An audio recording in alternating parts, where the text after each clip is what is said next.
Welcome to the Jamal Thomas Morning Show. My name is Jamal Thomas. This is indeed my show. I'm glad that you can join me on this, 190th episode. Wow, we're racking those things up, aren't we? I hope you guys have a decent night. I guess a decent night for you, decent day for people who are not necessarily on the East Coast. Interesting news. Interesting news. And I have a damn good show for you today to talk about that interesting news. No, I'm not going to cover anything about Elon Musk's starting a new political party. I think it is one of the weirdest, most redundant things in the history of things. I will talk about the Epstein thing, though, and I'm going to have former CIA spy John Kiriakou. He's going to be joining us at 9 o'clock. Carl Jha. I'm sorry. I have two things in my head at once. Carl Jha, he's going to be here at 7:15 to have a conversation about what seems to be like China being more, let's say, definitive about his red lines. Let's say it that way. China can be somewhat understated in the way that they talk about things, that they could be somewhat slow to move, slow to maneuver. But recently, they have seemed to have gotten, let's say, far louder about their interests. Iran being one of those interests, Russia being another one of those interests. And so it is fascinating to me when they're having a conversation with European leaders. European leaders, to me, are the weirdest people on the planet. They make these proclamations that nobody really listens to. And yet they make them as if people are listening to them. It is the weirdest thing in the world. It's as if they act as if people are as stupid as they are. And so they will have a conversation with Wang Yi, and they would bring up, hey, your support for Russia, in which case Wang Yi has to tell them the most obvious thing in the history of things. Russia losing is unacceptable to us. Why is it unacceptable to us? Because we know that you and the US would then turn around and come after us. So no, there's nothing that we are going to do to help you create a situation that is going to be bad for our interests. And the same thing is true, by the way, for Iran. There's nothing we're going to do that is going to help you create a situation that is bad for our interests. And yet Wang Yi had to say it aloud because apparently Europeans didn't know any better. And they call Americans stupid. Just amazing to me. The Epstein thing has to be discussed, and I'm glad John was able to join us on this one. They are acting as if nothing to see here, folks. Let's call it a day and let's move on. And this is, if not the greatest betrayal of MAGA, then I don't know what is. In very short order, just put this in context. Trump got in office, didn't end the war in 24 hours. And if you want to say, okay, well, 24 hours, man, he was just, spitballing. Okay, well, we're 3-4 months in, still hasn't ended the conflict. And the only thing Trump had to do was walk. He didn't do that. In Yemen, he started a war with Ansarullah in Yemen. So there's that. He greenlit a war against Iran. And when it became very clear that his incompetence was, skating across the moon like Icarus, and he thought that Israel was going to be able to beat Iran within a couple of days, when it became clear that wasn't true, Donald Trump himself had to throw his body on his proxy to save it because it was being taken apart by Iran. Meaning, the reason that Donald Trump bombed Iran was because Iran was taking his proxy apart, and he needed to find a way in order to stop the conflict because his proxy couldn't keep going. Not only is that incompetence, that's also a loss. And it's a loss on several counts. For one, the president who said he wasn't going to start wars, he was just going to, end wars, got directly involved in the bombing Iran after greenlighting the bombing and attack of Iran by his client, Israel. Just astonishing. Passed a deficit exploding bill, meaning Donald Trump as I keep pointing out, lies as easily as he breathes. And when reality just doesn't fit, he just lies. And he does it in a heartbeat. I don't even know if he thinks about it before he does it. Habitual liars lie. That has been the rule, right? And he, as a habitual liar, tried to give this impression that the deficit wasn't going to go up, that this wasn't going to bust the budget, in which case everybody and their mama who looked at it knew that the deficit was going to explode as a result of his bill. So the guy who's supposed to be doing Doge to get rid of waste, fraud, and abuse because the deficit is going up too much is blowing up the deficit in order to give rich people like him who don't need it a tax cut. Double down on weapons to Ukraine. When Donald Trump became very clear and aware that Putin, pardon my language, didn't give a shit about him because Trump had no cards to play, well, Trump felt some kind of way. His feelings were hurt. And he decided, well, we're going to give weapons to Ukraine. Now, keep in mind, the reason they weren't giving certain weapons to Ukraine is because we didn't have them to give to Ukraine, because we have been giving them to Ukraine for the last 3 years. We used, 20 years worth of THAAD and anti-air missiles over the course of the last 12 days that Israel was in that war. And so when he was looking at an issue of priorities, obviously the U.S. wanted to have some weapons for itself. It needed to, of course, give them to Israel. And so Ukraine, as Mark said, don't mistake the mistress for the bride, in which case the bride or the mistress, no weapons for you. Well, after his feelings were hurt, he is now going to try to find some weapons to give Ukraine. Again, this is just another betrayal. All of these things that I'm listing are betrayals. And of course, the last one, covered up for Epstein. Covered up for Epstein. And I strongly suspect that the reason he covered up for Epstein is because Donald Trump is probably on that list. Donald Trump was friends with Epstein for decades. And we are supposed to believe that he was friends with a pedophile who is known for having clients to join him, that is most likely a Mossad agent. But Trump never touched or tasted, despite the fact that there's all sorts of videos of Donald Trump hanging out with women that look too young for Donald Trump. So all of these things are utter and complete betrayals of any notion of MAGA, any notion of America first. And I would imagine that there are the cultists who are not going to care, who are going to bend themselves into pretzels to say that Donald Trump deserves a Nobel Peace Prize, or bend themselves into pretzels to say, hey, Donald Trump is doing fantastic. But 3 a.m. between them and their God, they know it's all been lies and betrayals. And the level of failure in all of it is just breathtaking. And I'm using failure in the context of a president that stated what he wanted. America first, when really it seems like he's been led around the nose by Israel in many respects, and either doesn't have control of his government, is a flagrant liar, or both. And I suspect the answer is both.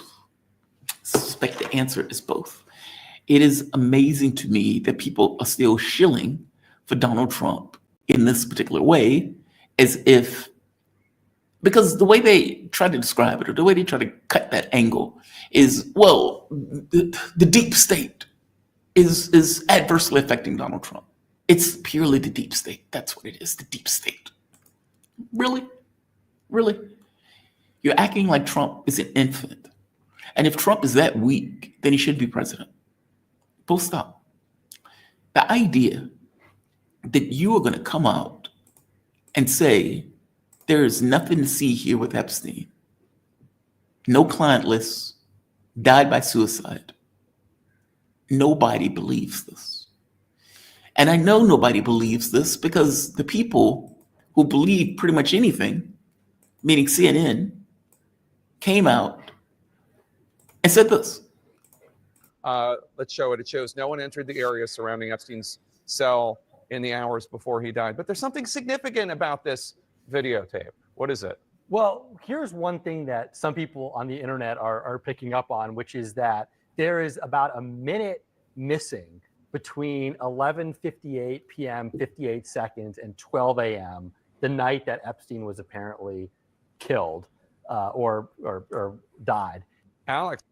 He couldn't even go with the idea. He said killed or died, which gets across that even CNN has doubts. Even CNN has doubts. When Kash Patel initially came out, he had this to say.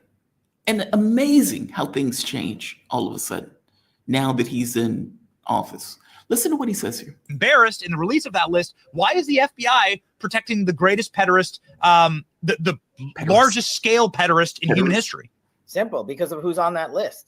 You don't think that Bill Gates is lobbying Congress night and day to prevent the disclosure of that list? And why is it that the Senate, and good for Senator Blackburn to try to get it out, but then Dick Durbin comes over the top and says, no, we're not going to release the names. I don't care about the list itself, but he released the names, right? What the hell are the House Republicans doing? They have the majority. You can't get the list? You're going to accept Dick Durbin's word or whoever that guy is? And we're supposed to accept your word now. We're supposed to accept your word. Is that what we're supposed to do? Kash Patel's word. As he pointed out, and I suspect he was correct in his assessment before he got into his position, that the reason that the list is not coming out is because of the names on that list. One in particular.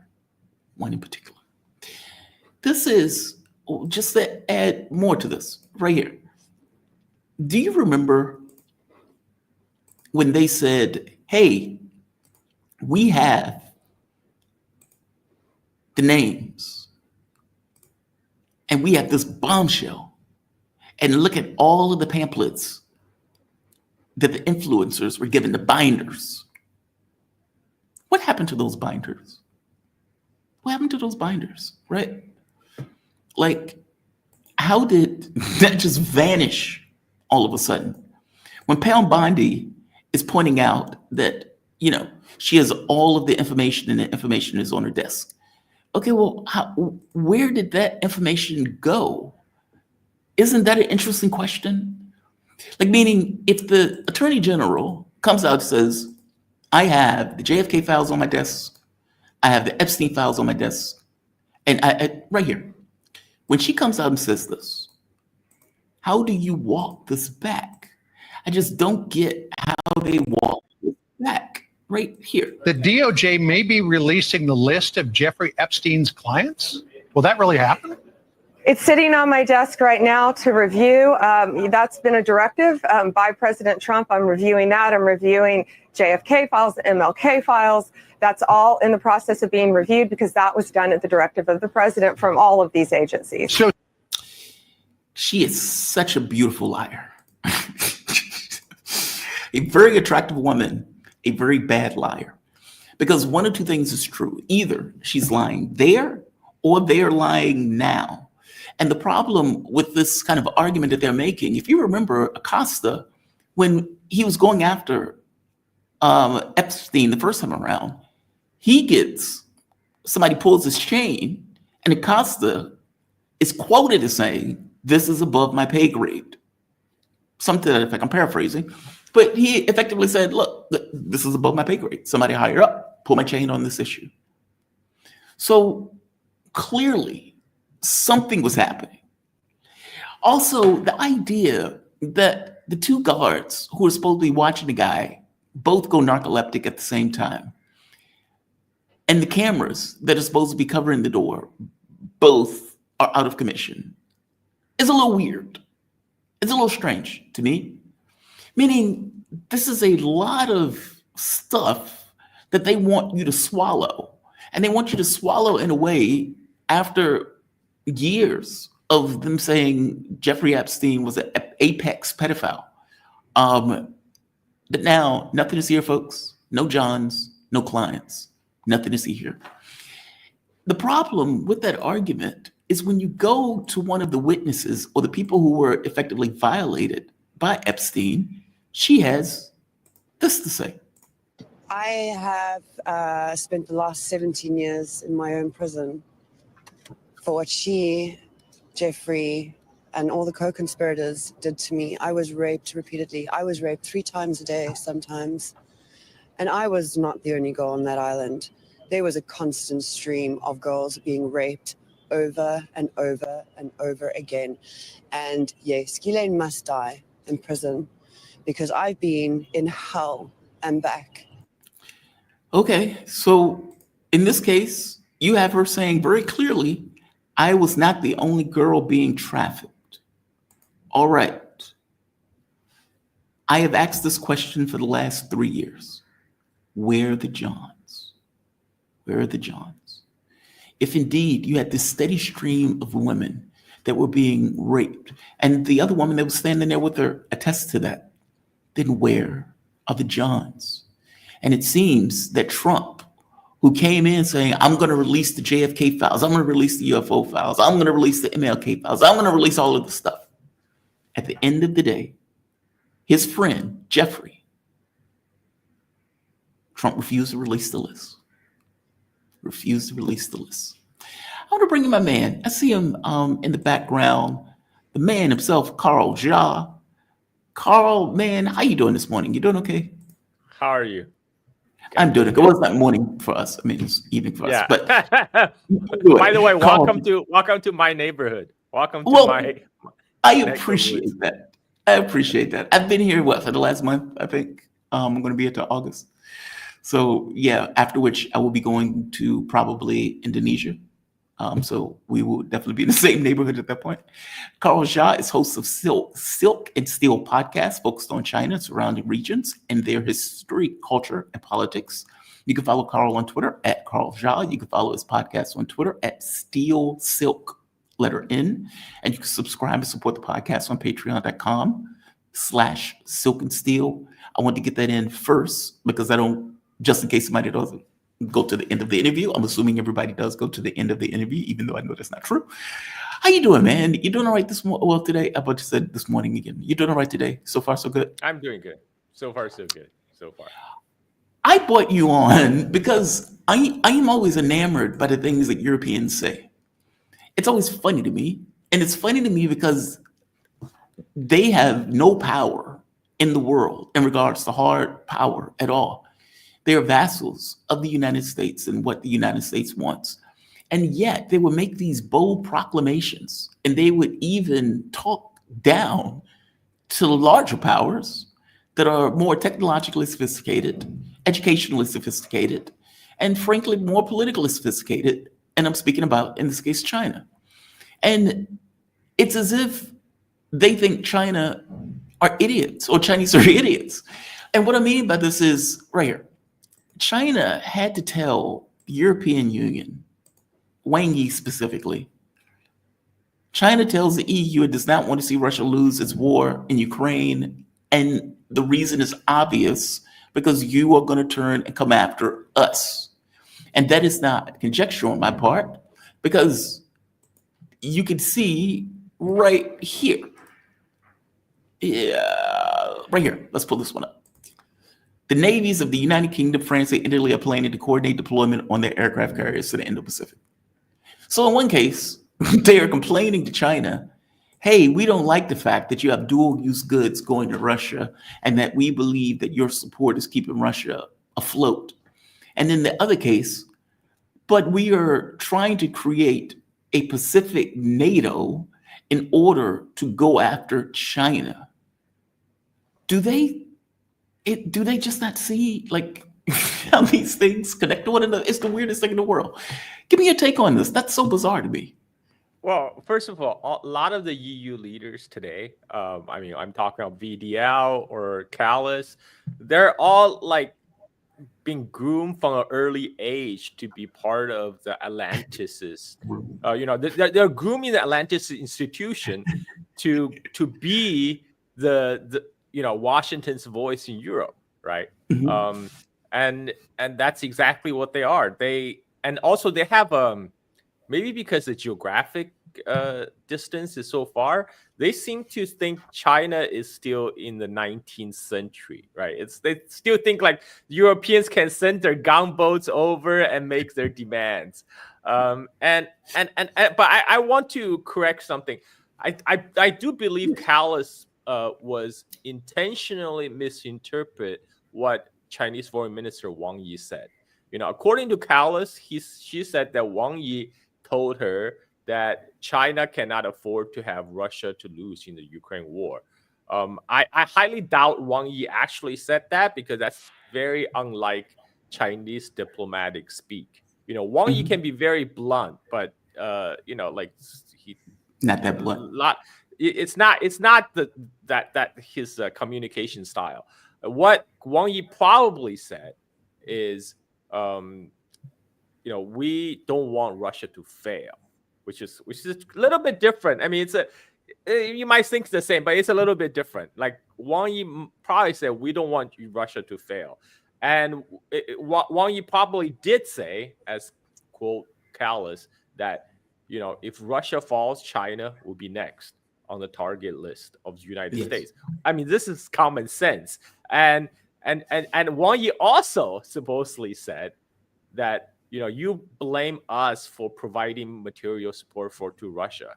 If China really, really supported Russia, the war would be over already, long time ago. Now, that I believe Wang Yi said that because a Chinese diplomat had made that point before. These are all similar statements that Chinese made before. It's like you think you're saying we're supporting Russia's war effort. If we're really wholeheartedly supporting Russia's war effort, we would be talking about Ukraine war right now, because it would be long over. You underestimate our capability. And that's another thing. This is China talk about its non-interference policy. A lot of people don't understand what it means, but it also means China can maintain normal relationship. China can, when China refuse to sanction Russia, China says, well, whatever happened to you between Russia and Ukraine, that's their business. We're still going to conduct business with Russia. And by the way, Ukraine, I think it was Ukraine foreign minister, went on Twitter to accuse China of providing drone parts to one of the Russia's Shahed drone that was shut down. Right? They even zoom in on like the place where it's produced, Suzhou, China. So I want to make clear, drone parts, both sides of the Ukraine conflict, they source their drone components from China. Yes. And he's not complaining the fact that majority of the Ukrainian drones parts also came from China. I mean, like, so some people say, oh, why didn't China embargo, right? Embargo Ukraine. Look, it's a these are not military grade components. These are the commercial, DJI components. And unless China places a global ban, there's nothing to stop United States and Europe from purchase those parts from China and turn around and give it to Ukraine. I mean, there's nothing to stop them from doing that. And these are not military grade parts. These are, commercial usage. Any drone people, like those are like DJI parts that China produces. So this is it's kind of ridiculous for EU to, again, this is US, they're just parroting Washington's talking point when it comes to China. It's like, why don't you help us crush Russia so we can crush you next, so we can pivot our resources to Asia to confront China next? I mean, come on. Yeah, China is not stupid. They know how the game is being played. That's why these kind of talks, it's kind of pointless. Like, what if you, like, a lot of these Western politicians, when they come to China, they do grandstanding. They treat it as a photo ops. They are speaking this not for the Chinese audience per se. They're speaking to their own press. Like, okay, we're taking a stand. We're really being tough on China, right? But the Chinese diplomats probably baffled. It's like, why are you wasting my time?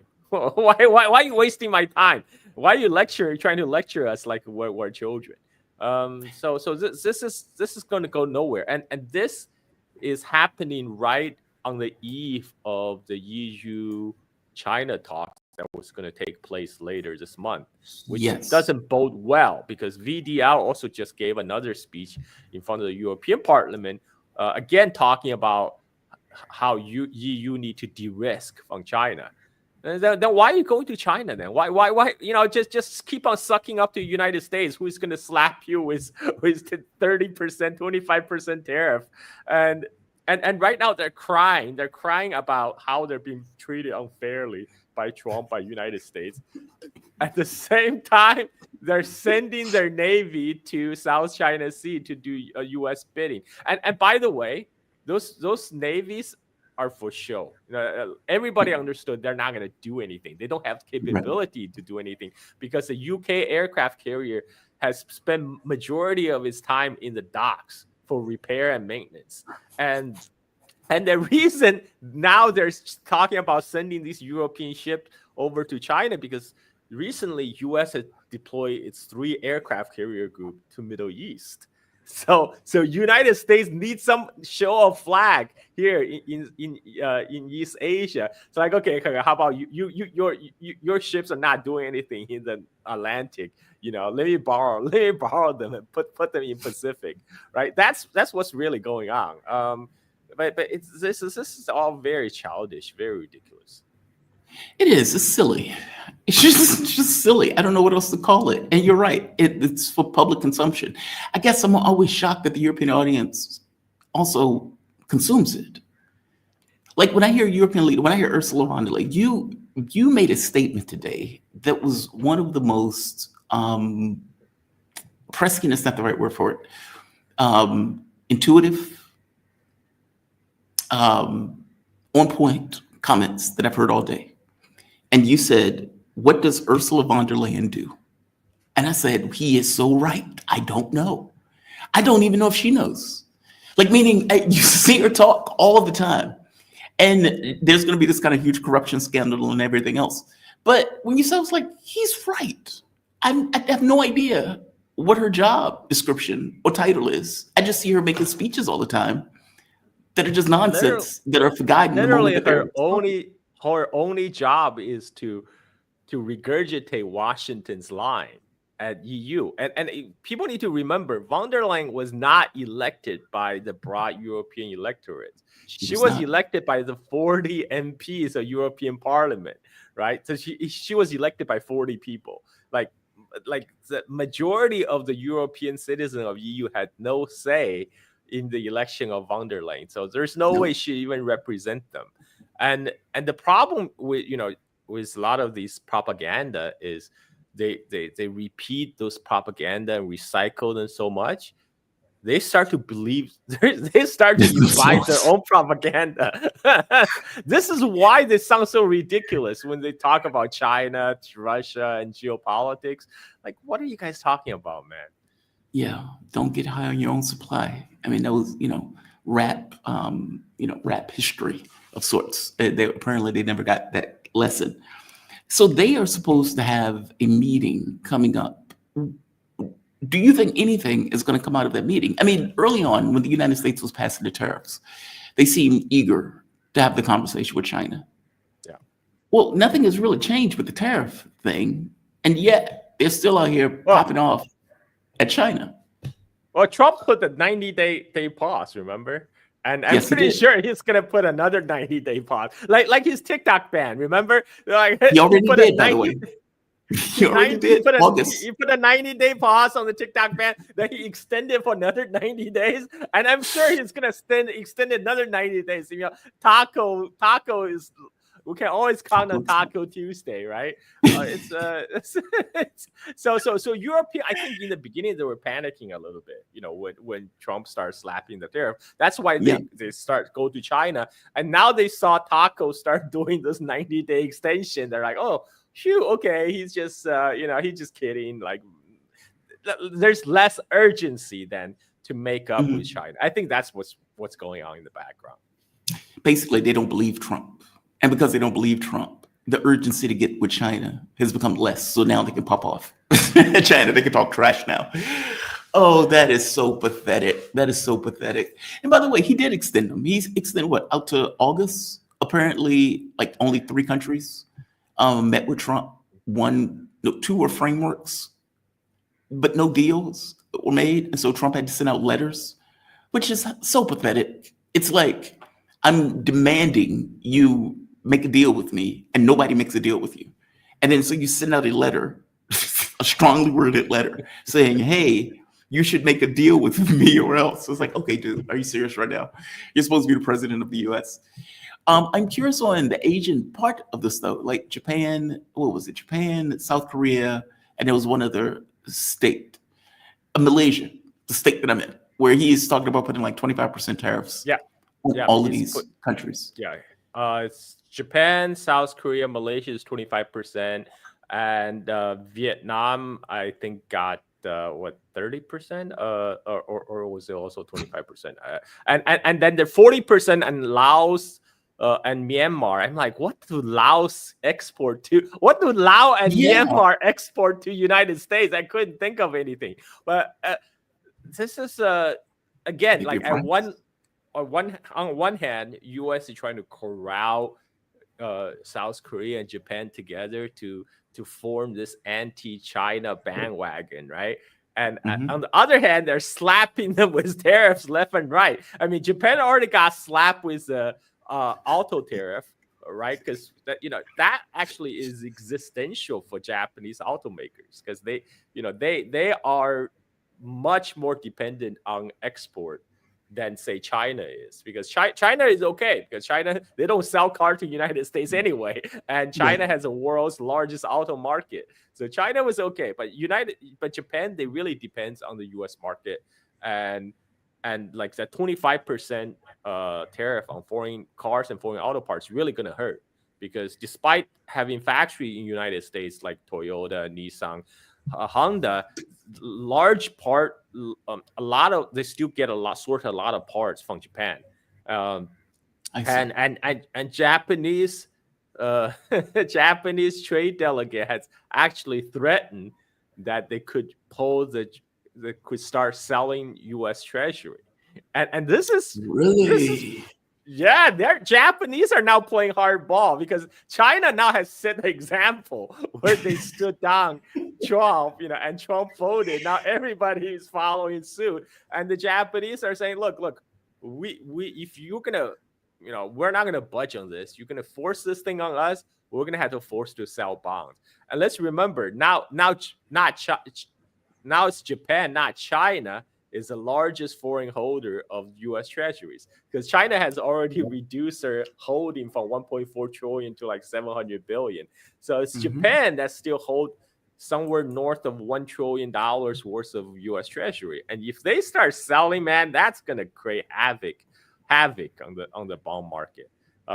So let's see how Trump deal with that. And on the other hand, Japan, South Korea, Southeast Asia, they're actually sitting down with China to talk about this free trade pact among East Asia.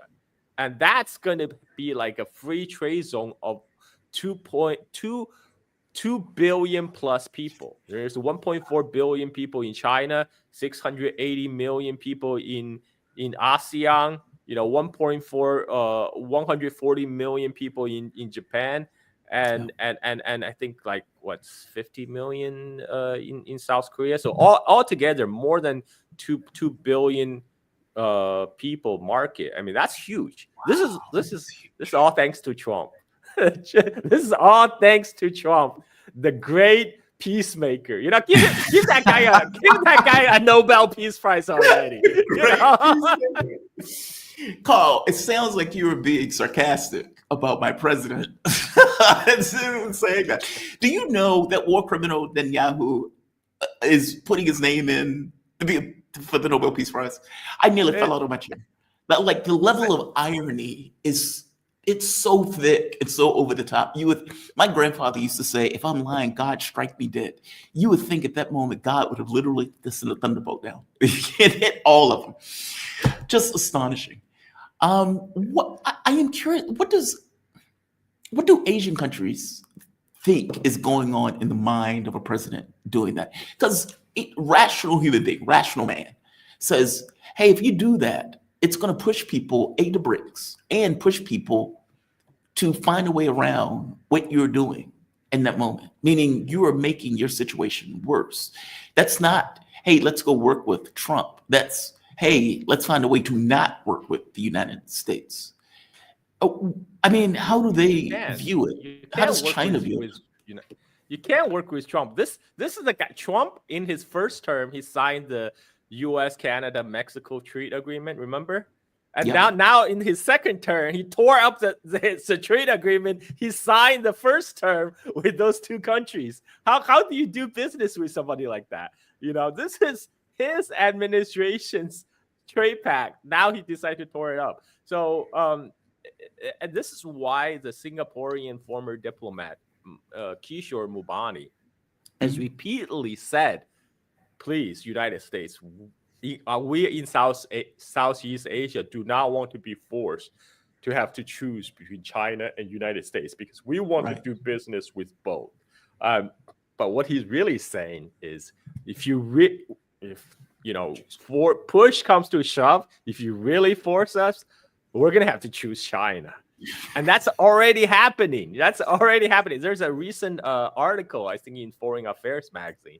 It says the Southeast Asia is now starting to choose China, and they're moving closer and closer to China's position in terms of trade, in particular. This is because Trump is all big sticks, no carrots, and in comparison, it's like, why not just do business with China? When you do business with China, there's no string attached.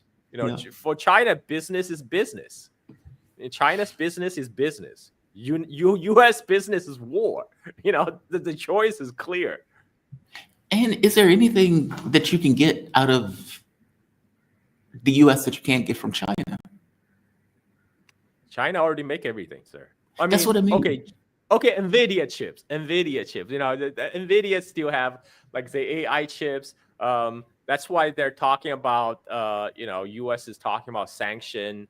Now they're threatening. They're thinking about sanctioning even the Middle East countries. They're trying to restrict the NVIDIA chip export to Middle East countries because they're suspecting Chinese firms are going to use a data center in Middle East to train their AI models.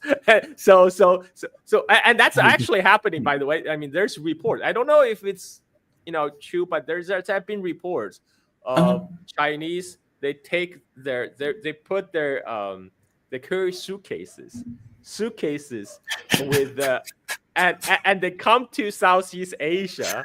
They use this, then they plug it into the data centers in Malaysia to use their NVIDIA chips that was already in place in the Malaysian data center. Train their AI models, unplug, put back in their suitcase, carry it back to China. Oh, that's too funny. People always find a way, man. I mean, Chinese people are resourceful. We have 2,000 years of experience of working around bureaucracy, working around imperial bureaucracy. Trump is nothing. This kind of Trump stuff is a piece of cake. They will find a way. Unless U.S. do a global ban of NVIDIA chip export, China will find a way. They will find a way. I mean, right now Huawei is producing its own chips. From my talks with Chinese AI expert, they are there's the Huawei Ascend chips. There's still a small gap between Ascend chips and the H100 of NVIDIA. But so what they do is they use NVIDIA chip to train the model, and then they use the Ascend chip to actually run it to do so-called inference. That's when when the model has already been trained, they just need to keep the service running. So for that, Huawei Ascend chip is sufficient. They only need NVIDIA chip for training purposes. And China they already stockpile whole ton loads of NVIDIA chip, before the ban. And now with the ban, they still can, take their suitcase, go to Malaysia data centers, plug it in, train their model, put it back in the suitcase, carry it back to China. By the way, before I get to, I have time. Before I get to another important story, is China still withholding, or at the very least, let's say, slow rolling the rare earth minerals?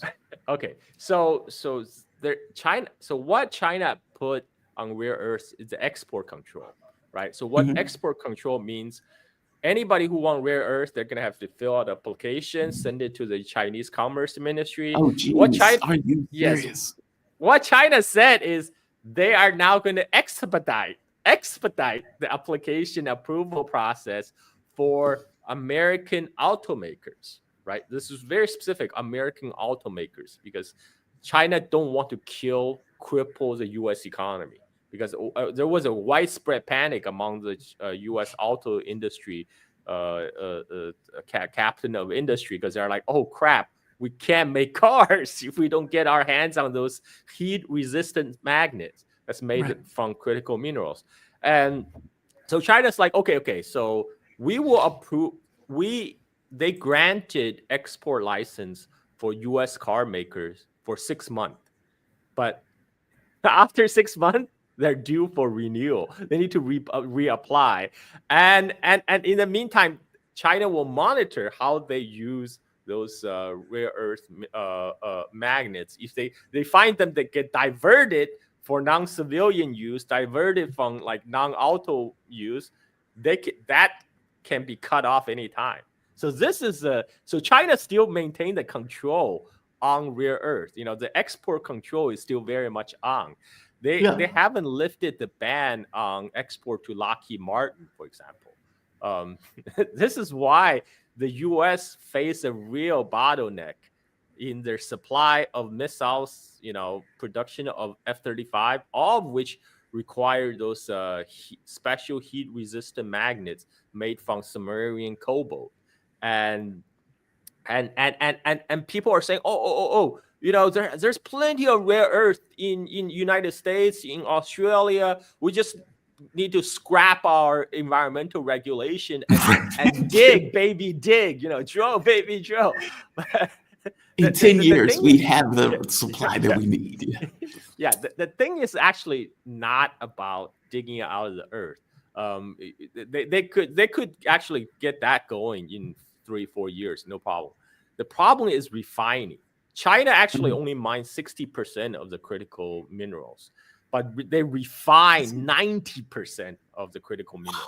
So right now there's an MP mine in the United States that's been mining critical earth. But you know what happened after they dug out of the earth in US?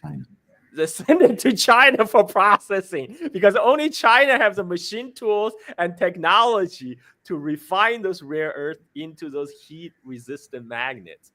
And all that, because what happened was, back in the 1980s, United States and a lot of European firms decided, mining the rare earth is just too polluting. We don't want that. Let's outsource our pollution to third world countries. At that time, China was desperately poor, so they said, okay, we'll take it. We'll literally do the dirty job.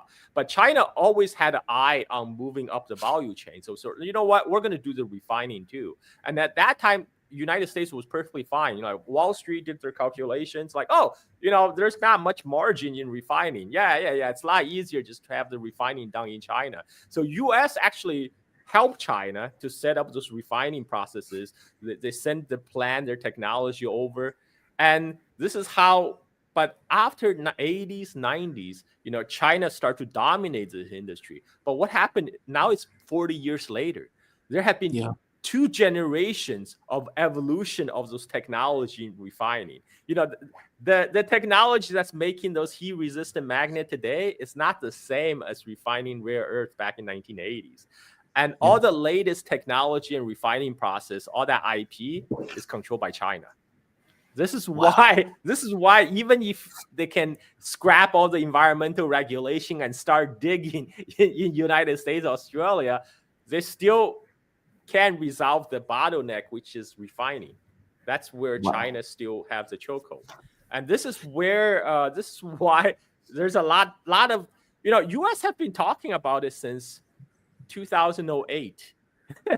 Now it's 2025. They haven't done anything. They haven't make any headway in decades. So I don't expect this. Yeah, go ahead. Well, I was just going to say the idea that our military is relying upon a country who we define as an enemy. I mean, granted, it doesn't have to define it as an enemy. They choose to make it an enemy. But you've allowed yourself to become dependent on that, which is mind-blowing to me. But that's the, what do you say, capitalists will sell you the rope, use to hang them with? Exactly. Here we are. Exactly. I mean, China didn't, China only put the export control on after United States slapped the chip sanction against China. It's a tit for tat. I mean, like, United States didn't have to put those chip sanctions on China. But right now, for some reason, all these Silicon Valley tech bros thinks that we have to put those chip sanctions in place because we have to make sure we get to develop Terminator and Skynet first. So China will be screwed. So we have to put those chip sanctions. So here we are. Carl, I want to hit another very important story before we close. Where do I find this bar? This bar is very important to me in this moment. It's in Hangzhou, China. I was laughing my ass off at this because I think you pointed out that everybody always thinks that this is from Japan. And it's, I think what it is we don't have this view of China in that way, like where they're dancing girls. It just doesn't occur to us. It's like, that's something that you find in Japan, not China. Yeah, because in the American imagination, Japan is a place where it's kind of cool and a little weird, sometimes, just kind of out there, that's kind of perception. Whereas, their perception of China is still like coolie hats, rice field, water buffalo, I don't know, bicycles, or like people working on making iPhones, right? Right. Because they don't know anything else. That's all their media exposure. And like the fact that people say, oh, that's because, we can't tell the difference between Japan, China, and Korea. I mean, fair. I mean, that's fair, because there's a lot of similarity between East Asian cultures, a lot of cross-cultural borrowing. But guess what? They never do the reverse. They never find some interesting videos from Japan and Korea and label it China. Right.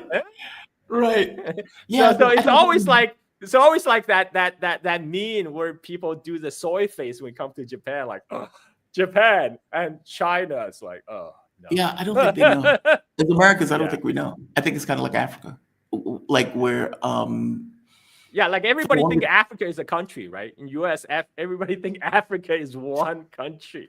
Well, there's that, but also this idea that everybody in Africa, like meaning, and I'm talking about the entirety of the continent, is from like a Sally Struthers commercial of these potbelly kids. Like, I don't think like that's absolutely true. I experienced that. I went to Caltech back in late 90s. There was we had a Kenyan exchange student in our class, and one of our residential counselor asked him, "Oh, do you guys wear shoes? Like, do you guys like?"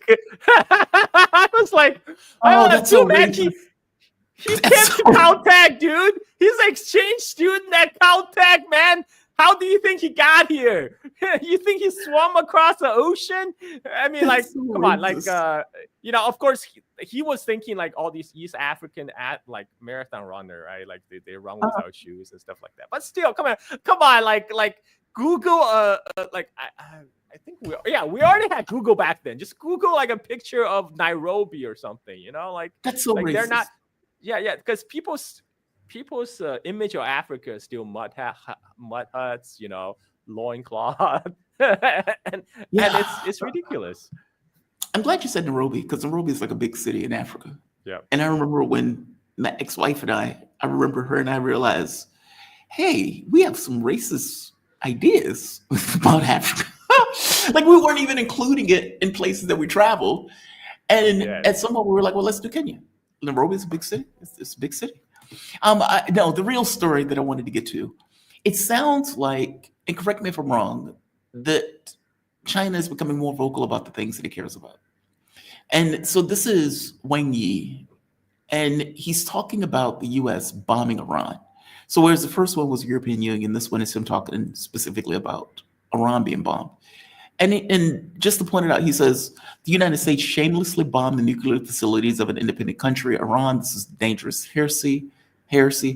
He says this could lead to a nuclear catastrophe. The whole world will pay for it. If the national power determines what is good and what is evil, where are the laws? Where is the justice? The so-called power will not bring peace.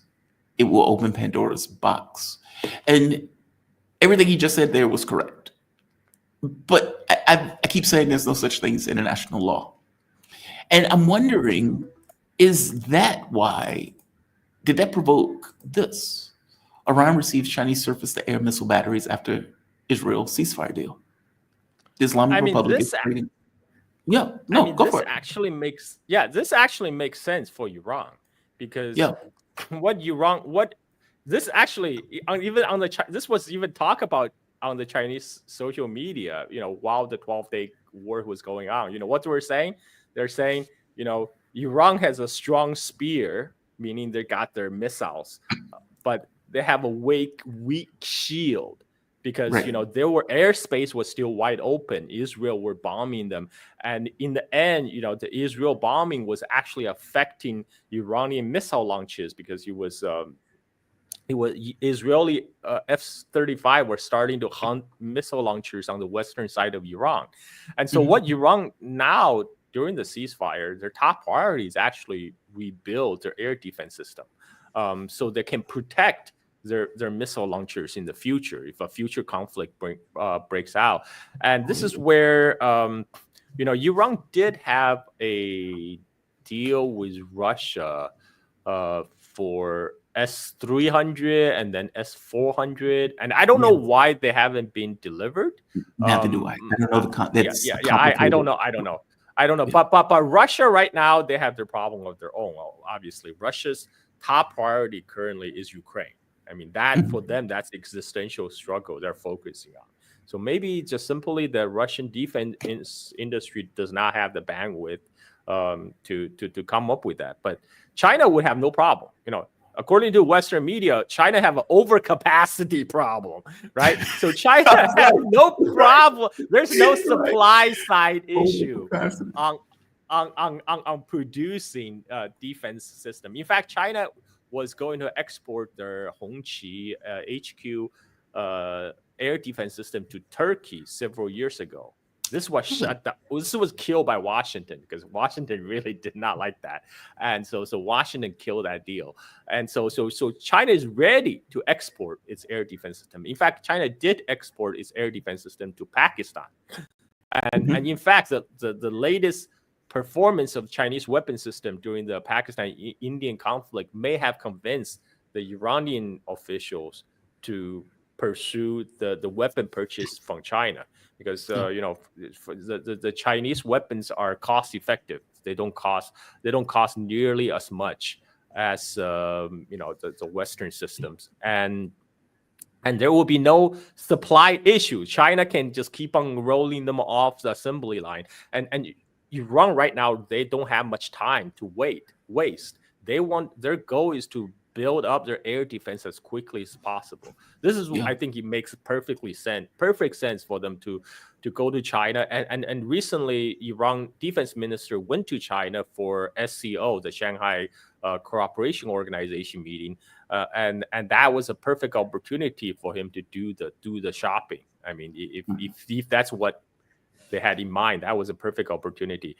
There's talking about they might even get the J-10C fighter jet from China, because this is actually pretty big, because these weapons right now, this weapon sale it's not isolated to one piece of hardware.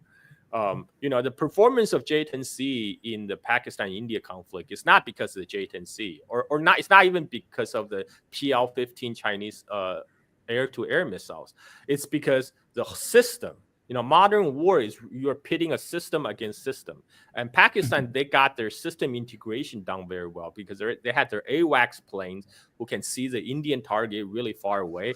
And they have AWACS plane with data link can talk to the J-10C to transmit the target so that the J-10C can fire those PL-15 missiles without even picking up the Indian plane on the J-10C radar, because they can just rely on AWACS.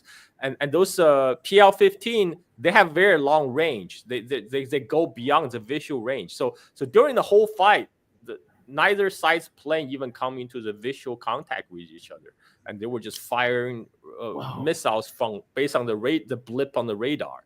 And so if Iran is going to go the route of purchasing air defense system or air fighters from China, they're going to have to buy like a whole system, because and Iran is already kind of on the way there, because they have switched from using GPS to China's Beidou satellite navigation system, and that's huge, because, well, first of all, you can't rely on GPS because it's American system.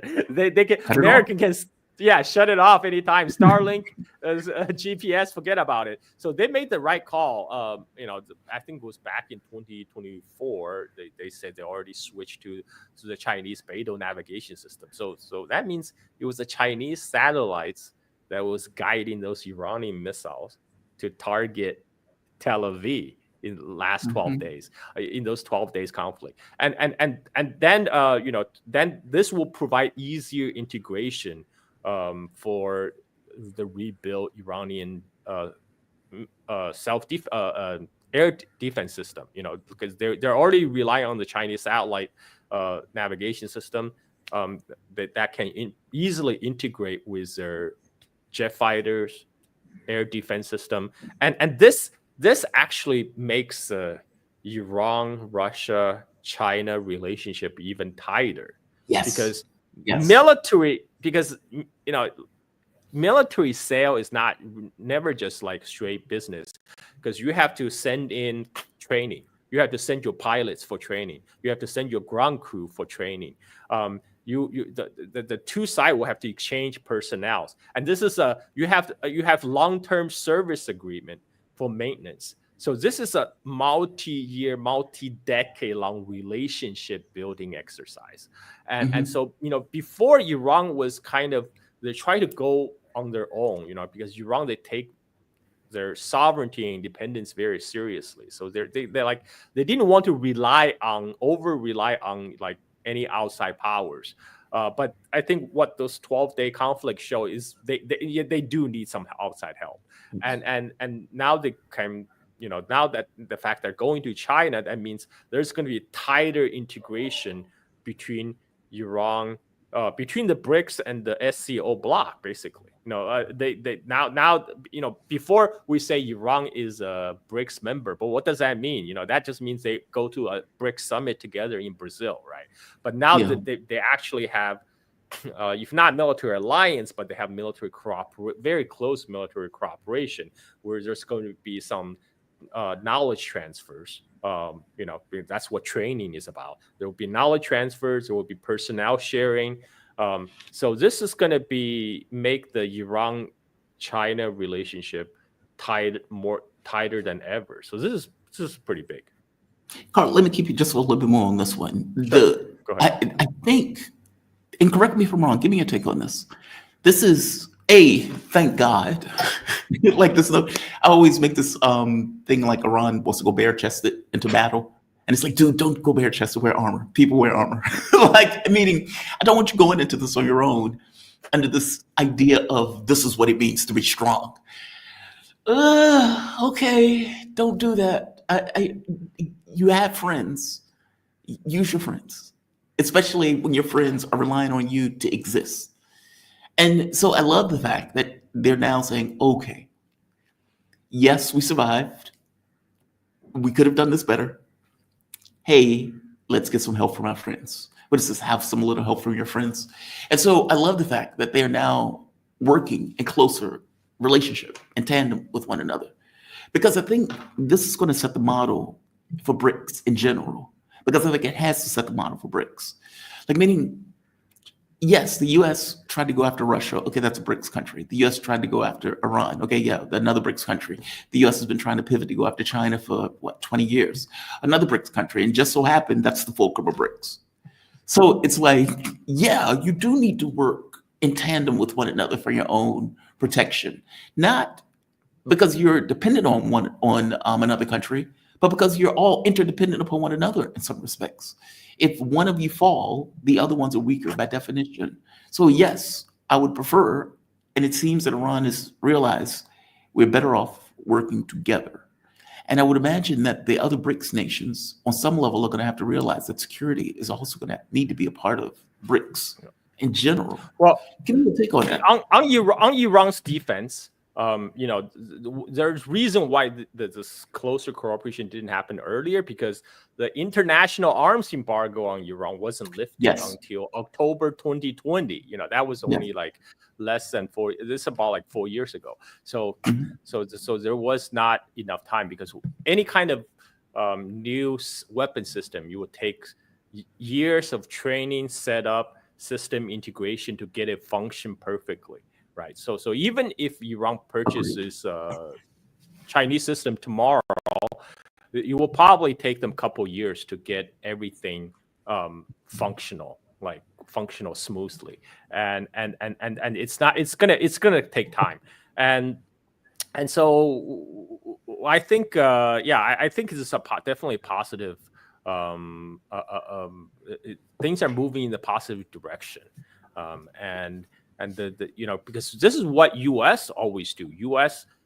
is always, especially right now when U.S. manufacturing capacity is going down, it's now rely even more on its so-called allies, but really vassal states in Europe and East Asia, and I mean, that's what they are. And this is why Trump was going to NATO and telling everybody, like, hey, now you got to spend 5% of your GDP on military budget, right? I mean, which is insane, because even United States do not spend 5% of its GDP. United States have spent about 4% of its GDP, right? And all the Europeans, all they could say, just say, yes, daddy. Yes, daddy. I mean, like, it's so embarrassing that NATO secretary calling Trump daddy. I mean, that's so cringe. But I don't think grown-ass man, by the way, calling another grown-ass man daddy. Yeah, I know.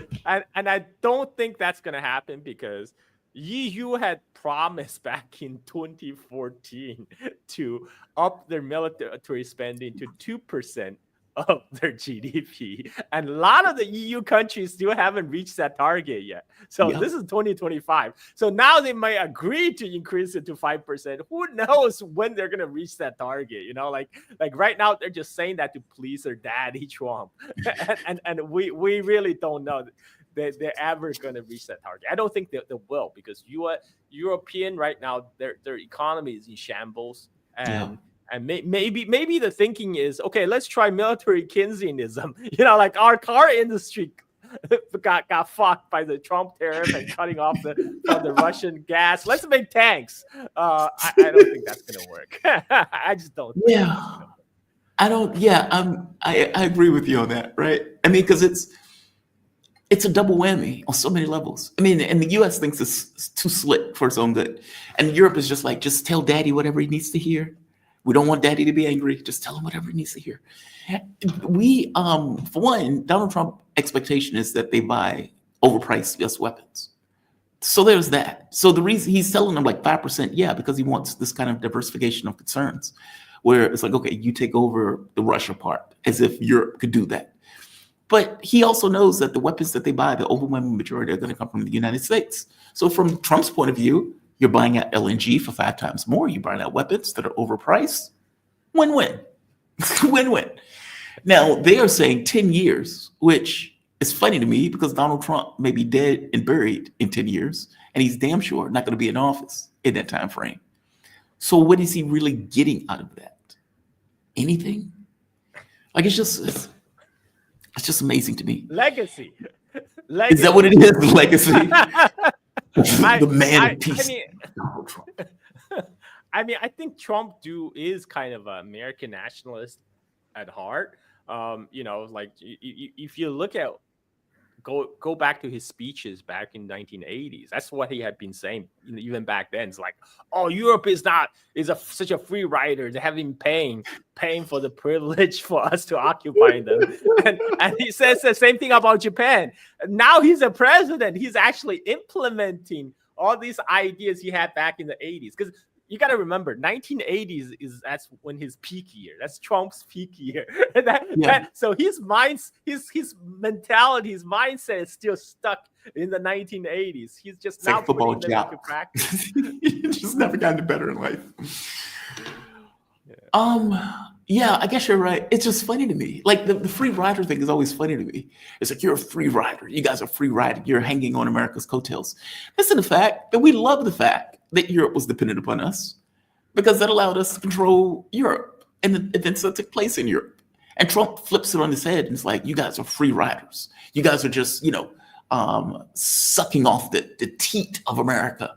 And if it wasn't for us, you'd be sniveling, in a swamp somewhere. At the same time, he's threatening to take over 98% of Denmark yes. by taking the agreement. Yeah. And then he wants Denmark to spend 5% of its GDP on arming itself to protect itself from Russia. Yeah, then he's going to call him a free rider. I'm curious, where do you think this goes with the Iran thing? I mean, I think it's great. I agree with you that there were sanctions. Oh, by the way, like, I'm gonna claim credit. Did I not say on your show that Trump was gonna do a symbolic strike and call it mission accomplished? Did I not say that? You probably did. I'm pretty sure I can pull the video and I wouldn't doubt what you did. Yeah, I wouldn't doubt it at all. Because that's exactly what he did. A theatrical strike in order to save Israel's ass. And then came out and was like, it's weird though, because under my model of things, the United States wants to overthrow the government of Iran. That's their job. That's their expectation. I think that the thing is, even Trump have realized that's not a realistic goal, because you cannot have. You saw what happened after the missiles start flying. Iranian people start to rally around the flag. Even yes, they did. Those Iranian liberals now they want the bomb, right? So regime change is not going to happen like Gaddafi style. They're not going to be able to just do some bombing campaign and have some opposition forces, marching on the capital. So that means you're going to need ground invasion. Well, Israel is not going to do that. It's going to be American boots on the ground. And that's immensely unpopular in the United States. I mean, Trump got to realize that. That's immensely unpopular after what happened to Iraq. So this is why Trump did the threading the needle. Okay, I'm going to do this glancing blow, but I'm going to tell Iranian in advance, I'm going to do this bombing, but don't retaliate. Please don't retaliate. And then he was upset when Iran did retaliate. But Iran also told the United States in advance, okay, we have to retaliate, to satisfy our honor. Just make sure all your ships getting out of the harbor, we're going to lob a couple of missiles at the Qatar base. And so in the end, Trump has done this so he can satisfy the Netanyahu. It's like, okay, I did my thing. I did it. Give me a Nobel Peace Prize. Give me Nobel Peace Prize. Carl, Netanyahu is in DC right now asking. That's the wild part about this, right? Like, there's deterrence, weirdly enough, between the United States and Iran in a way that doesn't exist between Iran and Israel. What you would think, Israel would be like, okay, this did not go well, but that's not the way they're thinking about it. Whereas Trump, and the reason why I say that is Trump came out and was like, all right, we destroy their entire nuclear facility. Everything's done. Call it a day. And Israel is like, not so much. They move the materials, and you have Netanyahu trying to get permission for more strikes, which means effectively trying to get the U.S. to say, hey, yes, we green light you on this, so we will get involved and save our ass once again if this doesn't necessarily go well. It's so strange because I think your point is Trump wanted to call this shit a day and just be done with it. He doesn't want to get involved. He doesn't want 20,000 body bags. Trump rather concentrate on deporting immigrants from Los Angeles. Yes. Right? Yes. I mean, like that's what he'd rather be doing.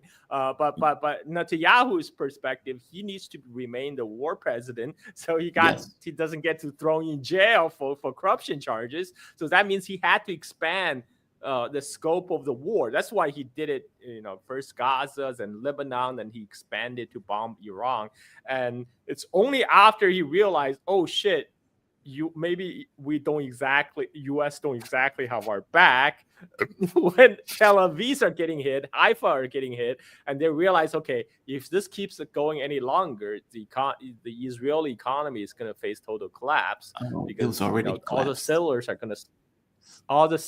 going to start to leave when they can't have normal lives, and you can't run a settler colony without settlers, and this is why they asked for the ceasefire.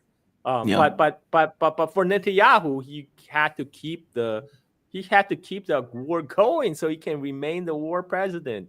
So he can remain in power, so he doesn't end up in jail. So he has a totally different incentive than Trump, and this is why he still still have the hope.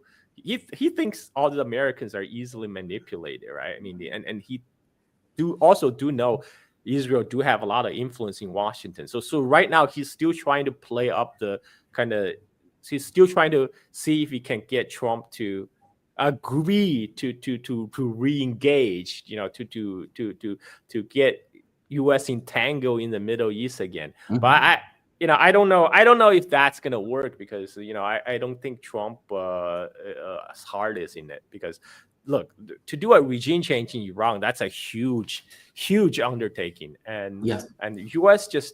I don't think U.S. even have the capacity for it. Back in 2003, U.S. Army still had those army transport ships that allow it to transport 170,000 troops to Middle East to carry out the ground invasion. Well, guess what? The U.S. Army have scrapped those army transport ships since then. So how the hell they're even gonna get the people over there? So I mean, like, U.S. is not in a shape ready to undertake such an enterprise at this point, and I don't think there's a political will for it either, despite all these Zionist bots, on social media, it's trying to call in for war. I just don't think that's going to happen. I think Trump was okay with it on the cheap. Like, if it was okay, Israel can do it, our hands don't have to be on it, it takes 2 or 3 days. Okay, well, fair enough, right? I'm Donald Trump. This is a win for me, so I'll do it. But if it's okay, there are 50,000 dead Americans coming back in body bags. Okay, maybe not so much. That's less of a win, right? I think that's exactly it. I mean, like, because even the Israeli strike, it wasn't purely Israeli strike. That was a joint strike. U.S. was fully complicit in they knew about Israeli strike. They probably provided the Israeli with because Israeli F-35, they can't fly to Iran, bomb and fly back on their fuel tank. So they probably had in-air fueling by U.S. Israel do not have the in-flight refueling capability. So U.S., you are probably right that Trump would have go along with like a easy win, right? He'd say, okay, if I allow Israel to do this, if I provide some diplomatic cover to give them the air support, to give them air defense, if they could win, I can claim victory. But I don't think he wants to be bogged down in like a Iraq type of deal, right? I don't get that sense. Carl, my man, thank you for this. I really do appreciate it. I always appreciate your analysis, man. You are spot on with this stuff. Carl Jha, host of Silk and Steel podcast, focused on China and surrounding regions and their history, culture, and politics.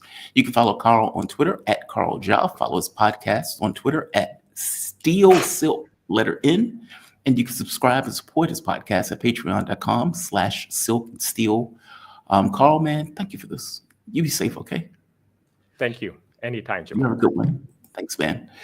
All right. Always appreciate talking to Carl. You know, the face to me of the revolution, well, not the revolution, but the face to me of the resistance that took place in Iran will always be that Iranian woman with her hair flowing in the back, just in the wind, saying, we need to get a bomb and we need to get a bomb right now. Like that woman, that liberal would have been out there protesting the government a year ago. And right now she is out there screaming that Iran we need a bomb. We need a bomb right now. And it's like, wow. This is like, wow, that's a wow moment, right? Like you've turned a liberal who was protesting against the government into a fire-breathing revolutionary who's screaming that the government needs to get a nuclear bomb. That's what you've done. That's what you've done. My man, Esteban Carrillo, what's happening, man? You doing okay today? Hi, Jamal. Good morning. I'm doing good. I'm doing good. How about you? I am doing okay. Esteban Carrillo, he is Ecuadorian journalist, currently writing for The Cradle, previously with Telesur English. And you guys have shows that come on now. Please tell the audience where they can find you, when they can catch you, because it's more than one day now. Yeah, now we're actually going live in the mornings on Mondays and Thursdays. It's called The Cradle News Roundup. You can find us on YouTube and on Rumble, I think, as well.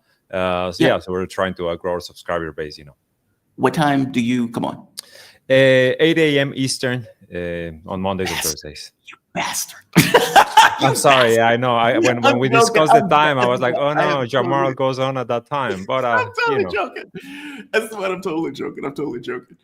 No, I'm totally joking. Trust me. I'm pretty sure that when I came on, somebody was like, that motherfucker. Yeah. No, man, I am glad that you guys are doing well. Thank you so much. Just like with DD Geopolitics, you guys do fantastic work. Thank you very much. You really do. And I even get the opportunity to catch a few of your shows, but I always catch it on Twitter. So I didn't necessarily know the exact time frame that you guys were coming on. I mean, they can watch us later, you know. Yeah, that's true. That's true. And people do the same thing for mine. When they're like, dude, 3 hours at 7 a.m. in the morning is a bit of a reach. I'll wait till you cut the videos stuff and I'll see it after that. It's like, okay, fair enough. No, man, but I'm glad you guys are coming on more days. Like consistency helps. It really does. Like when people know where to find you and what time to find you, they show up. And like I said, you guys do great work. You and DD Geopolitics, you guys are fantastic. Thank you, Jamal. Because there are several outlets, like, and you're one of them, that I guess I never quite understood it until somebody told me about it. They said, yeah, man, I used to watch a show just to be a troll. He said that I found myself watching for over like a year.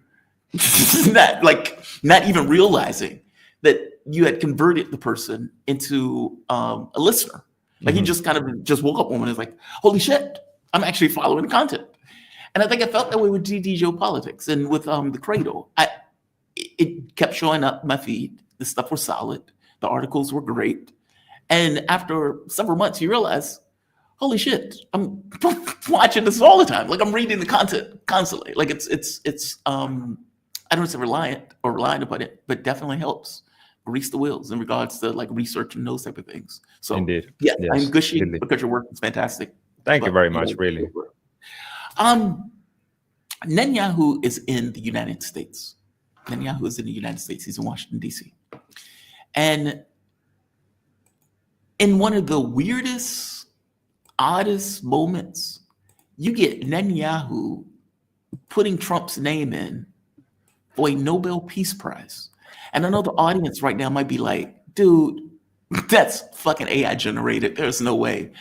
No, I am telling the truth.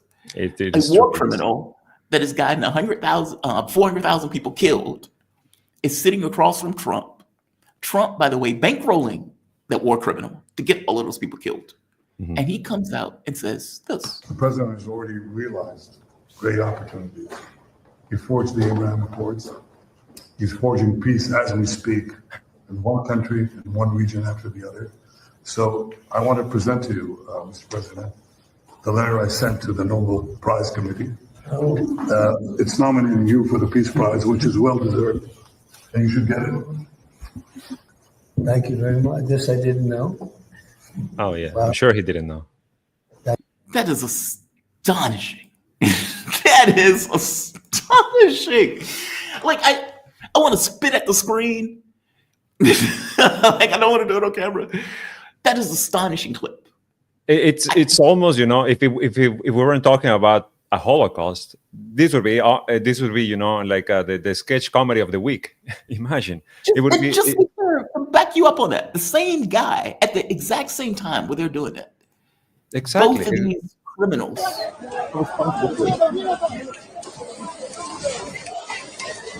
This is what he is getting nominated for, right? Donald Trump is obviously he wants what Obama got, right? Obama got the Nobel Peace Prize as he was bombing Somalia and Syria and so many other countries, and providing weapons for Saudi Arabia's war on Yemen. Yet he gets the Nobel Peace Prize. So of course Donald Trump says, "Why not me?"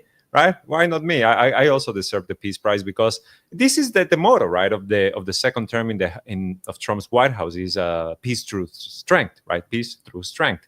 This is what he has based his entire foreign policy model on, and then, you know, it extends to the tariffs, it extends to everything, really. You know, like, this is how he sees the United States' role in the larger geopolitical scheme, as this big bully that just throws its way around. And you know, expects everyone to fall in line. He did it yesterday, right, with these new tariffs. First of all, he targets Japan and South Korea, historic allies of the U.S., and now providing more weapons for Israel, funding the modern-day Holocaust. And well, it also shows you, right, that the Nobel Committee, the Nobel Peace Prize, is a joke, right? When Obama got it, we already understood what a joke it was. Now, like, you know, there's a possibility that Trump might actually get it, because the moment they announce a ceasefire in Gaza, it's going to be presented as the end of the war, right? Because nobody calls it a genocide; they only call it a war, and that's where it's going to end. That's when they're going to stop. You know, everything we've seen, everything we've heard, everything that continues to happen, it doesn't matter anymore, because Trump, the peacemaker, achieved peace through strength. But there will be no ceasefire in Gaza. There will be no ceasefire in Gaza. There will be no ceasefire in Gaza. At most, there will be a change in tactics, is what I expect, right? Yesterday, the big anticipation of Netanyahu's trip to Washington was that a ceasefire would be announced, right? Many people were even thought, hey, maybe Trump was going to blindside Bibi again, like he did, remember, when he announced the talks with Iran. But now we know that whole, you know, blindsiding Bibi and talks with Iran deal was a smokescreen, was a trap being set for the Iranians. We know that now. We many of us suspected it back then, but now we know it for a fact. And now the same thing is going to happen once the ceasefire is announced, because we know Israel is it's incapable of keeping to an agreement. It's incapable to accepting, you know, to maintaining a ceasefire. They continue to bomb Lebanon. There's been a ceasefire, a U.S.-backed ceasefire in Lebanon since November. And Israel has violated that over 3,000 times. Just this weekend, they bombed every single day. Even to yesterday, they bombed in the south of Lebanon. They killed 2 people. So I don't, you know, and in Gaza, it's the same. The ceasefire that was reached earlier this year, they violated it a few weeks into it, with absolutely no repercussion, no consequences. This is a rogue state that knows it faces if it has impunity, it faces no consequences. So why would we? Why would we stick to a ceasefire, right? I mean, like, I look at it from their perspective. Why would they? They have absolutely no incentive, because they know there's no punishment. But the death toll has been going up in Gaza, which has fascinated me. Like, I've been watching the number of Israeli soldiers get killed, sipping coffee as I watched. It was, you know, like, meaning blowing up tanks, just bravery at a level that is mind-blowing. Like, guys running out with a bomb, sticking it on a tank, running back and screaming Allahu Akbar at the top of their lungs as the tank blows up. And he's like, whoa, that's intense. Or, you know, setting up these ambush. I mean, I think recently there was this ambush that killed 5, injured 14. They've admitted to 5. They've admitted to 5, because, you know, they always they lowball it. Yeah, they always lowball it. The numbers have started to go up in this way, because it wasn't that way before. I mean, I attribute it to the Iran war, that Iran destroyed something, some logistics, damaged the military in some fashion, where they can't exert that level of dominance that they could without taking a number of casualties. But maybe I'm getting this wrong. Give me your thoughts on this. Well, the reason why it has been going up, the death toll recently, is because the Qassam brigades have kind of restarted their operations, right? For a while, there was a lull. They were not actually targeting Israeli soldiers But now, a few weeks ago, once it became, clear that first of all, the Gaza Humanitarian Foundation was simply there to kill Palestinians, and second of all, that Israel has no interest in a ceasefire yet again. The Palestinians have to discover this.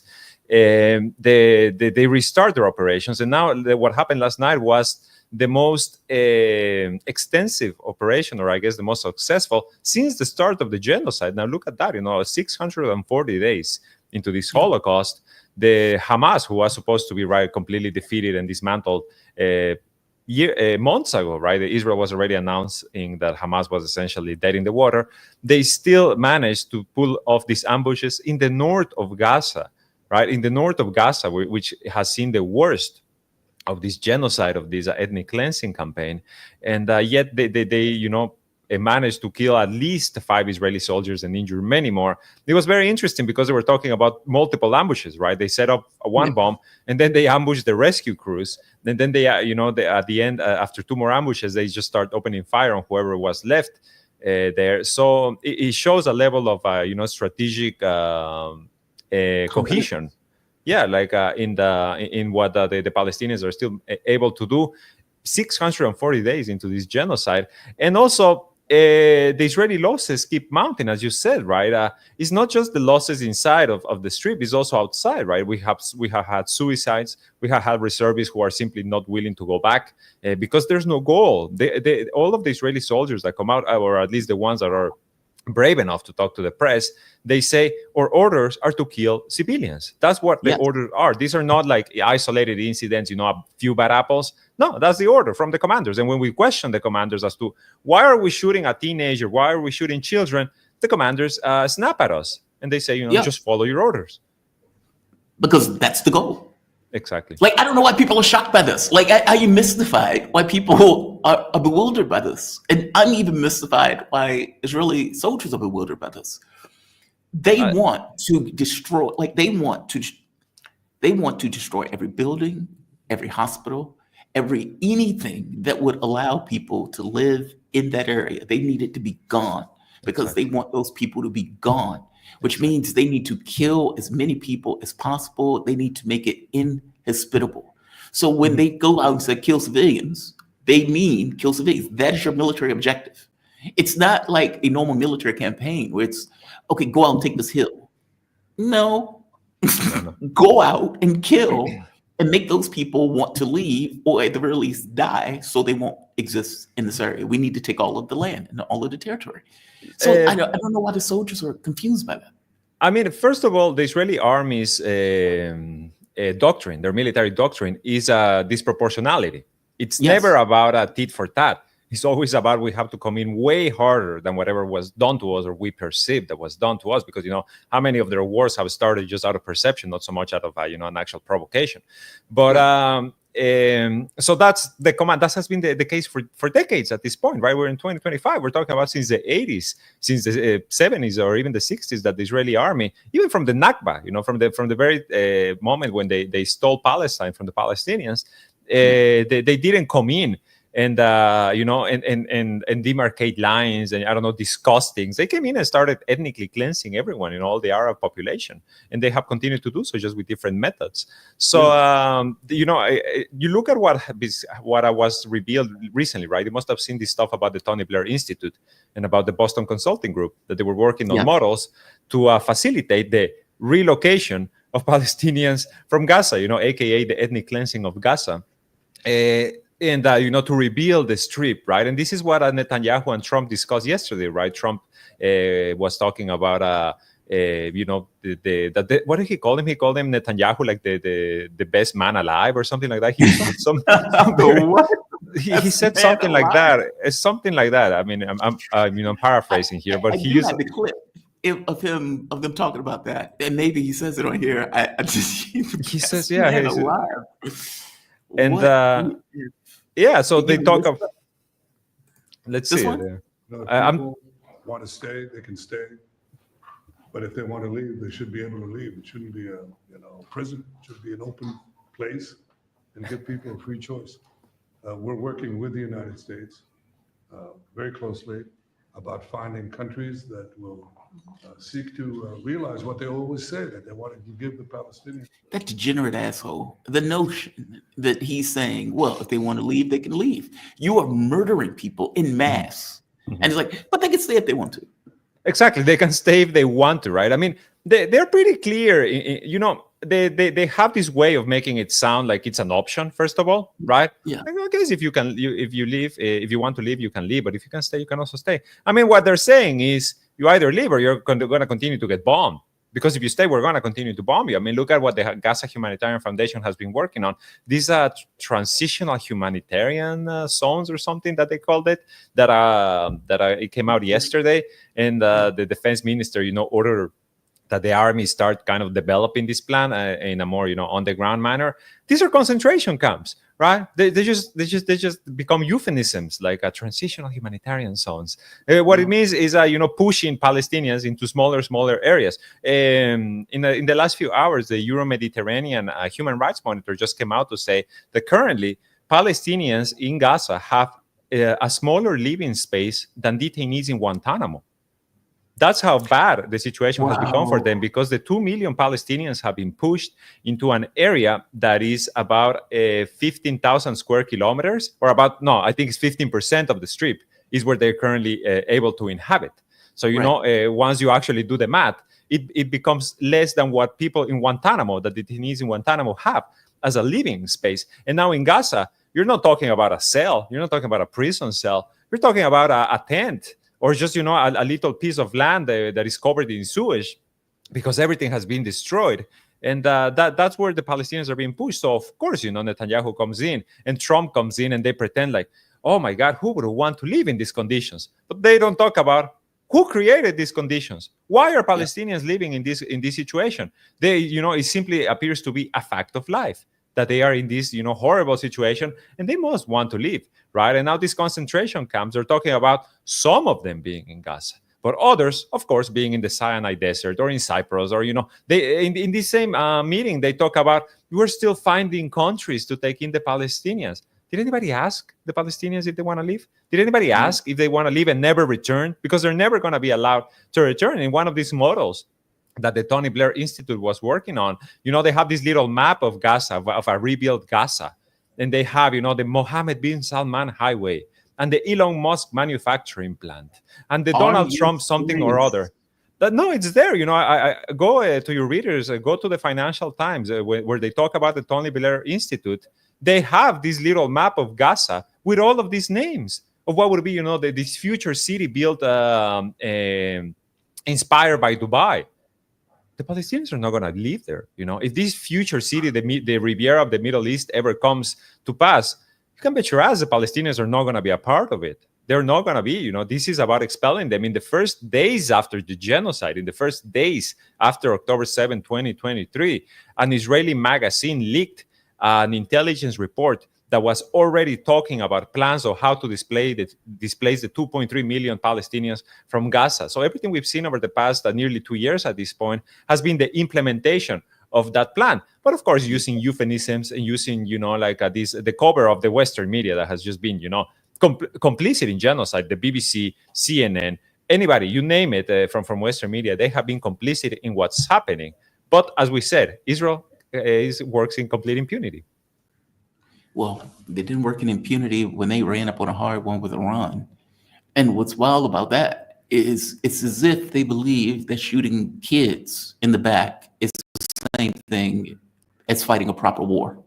And they were disabused of that in fantastic fashion.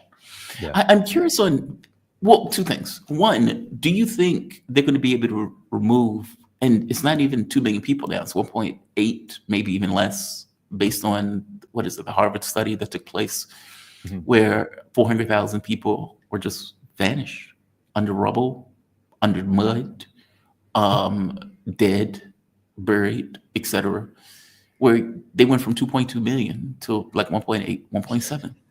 Do you think they're going to really be able to, kill or forcibly remove those people? I mean, up to this point, Egypt is still saying no. Jordan is still saying no. Look, First of all, let me just talk about this study, because this is something we reported on, and then actually we had to do a retraction because it was a misrepresentation of what the study was actually about. You know, when these 400,000. Yes, so it was a Ben Gurion University professor who did this study, and you know, the cradle fell for this, as many other outlets did, in misunderstanding what he's actually talking about. What he was actually talking about was that the Gaza Humanitarian Foundation was only available, you know, or reachable to 1.8 million Palestinians, and that 400,000 were kind of like, you know, forgotten about, let's say it about in that sense. But of course, because remember that the Lancet last year published a study that said that the death toll could reach as many as 500,000 Palestinians if the intensity of the war continues, if the intensity of the genocide continues. So of course, when you see that, you don't really question it, because by this point you've already seen like so many other studies that talk about the same thing. And actually, and I forget who the source for this was, but just a few days later, a study came out that said that the death toll is actually closer, or probably surpassed 100,000 already, because you have the official death toll that talks about 60,000, I think it stands currently. But yes, the Lancet and other ones have already said this death toll is being undercounted by at least 40 to 45%. So if you count that in, plus everyone who has been reported missing, then your number suddenly becomes over 100,000. So, you know, not to discount the brutality of the Israeli genocide, because the figures are already, you know, horrific, especially when you're talking about a piece of land like Gaza. As far as will they be able to ethnically cleanse the Strip, you know, the only way to manage to get rid of that big of a population is to industrialize the ethnic cleansing, right? To industrialize the mass killing.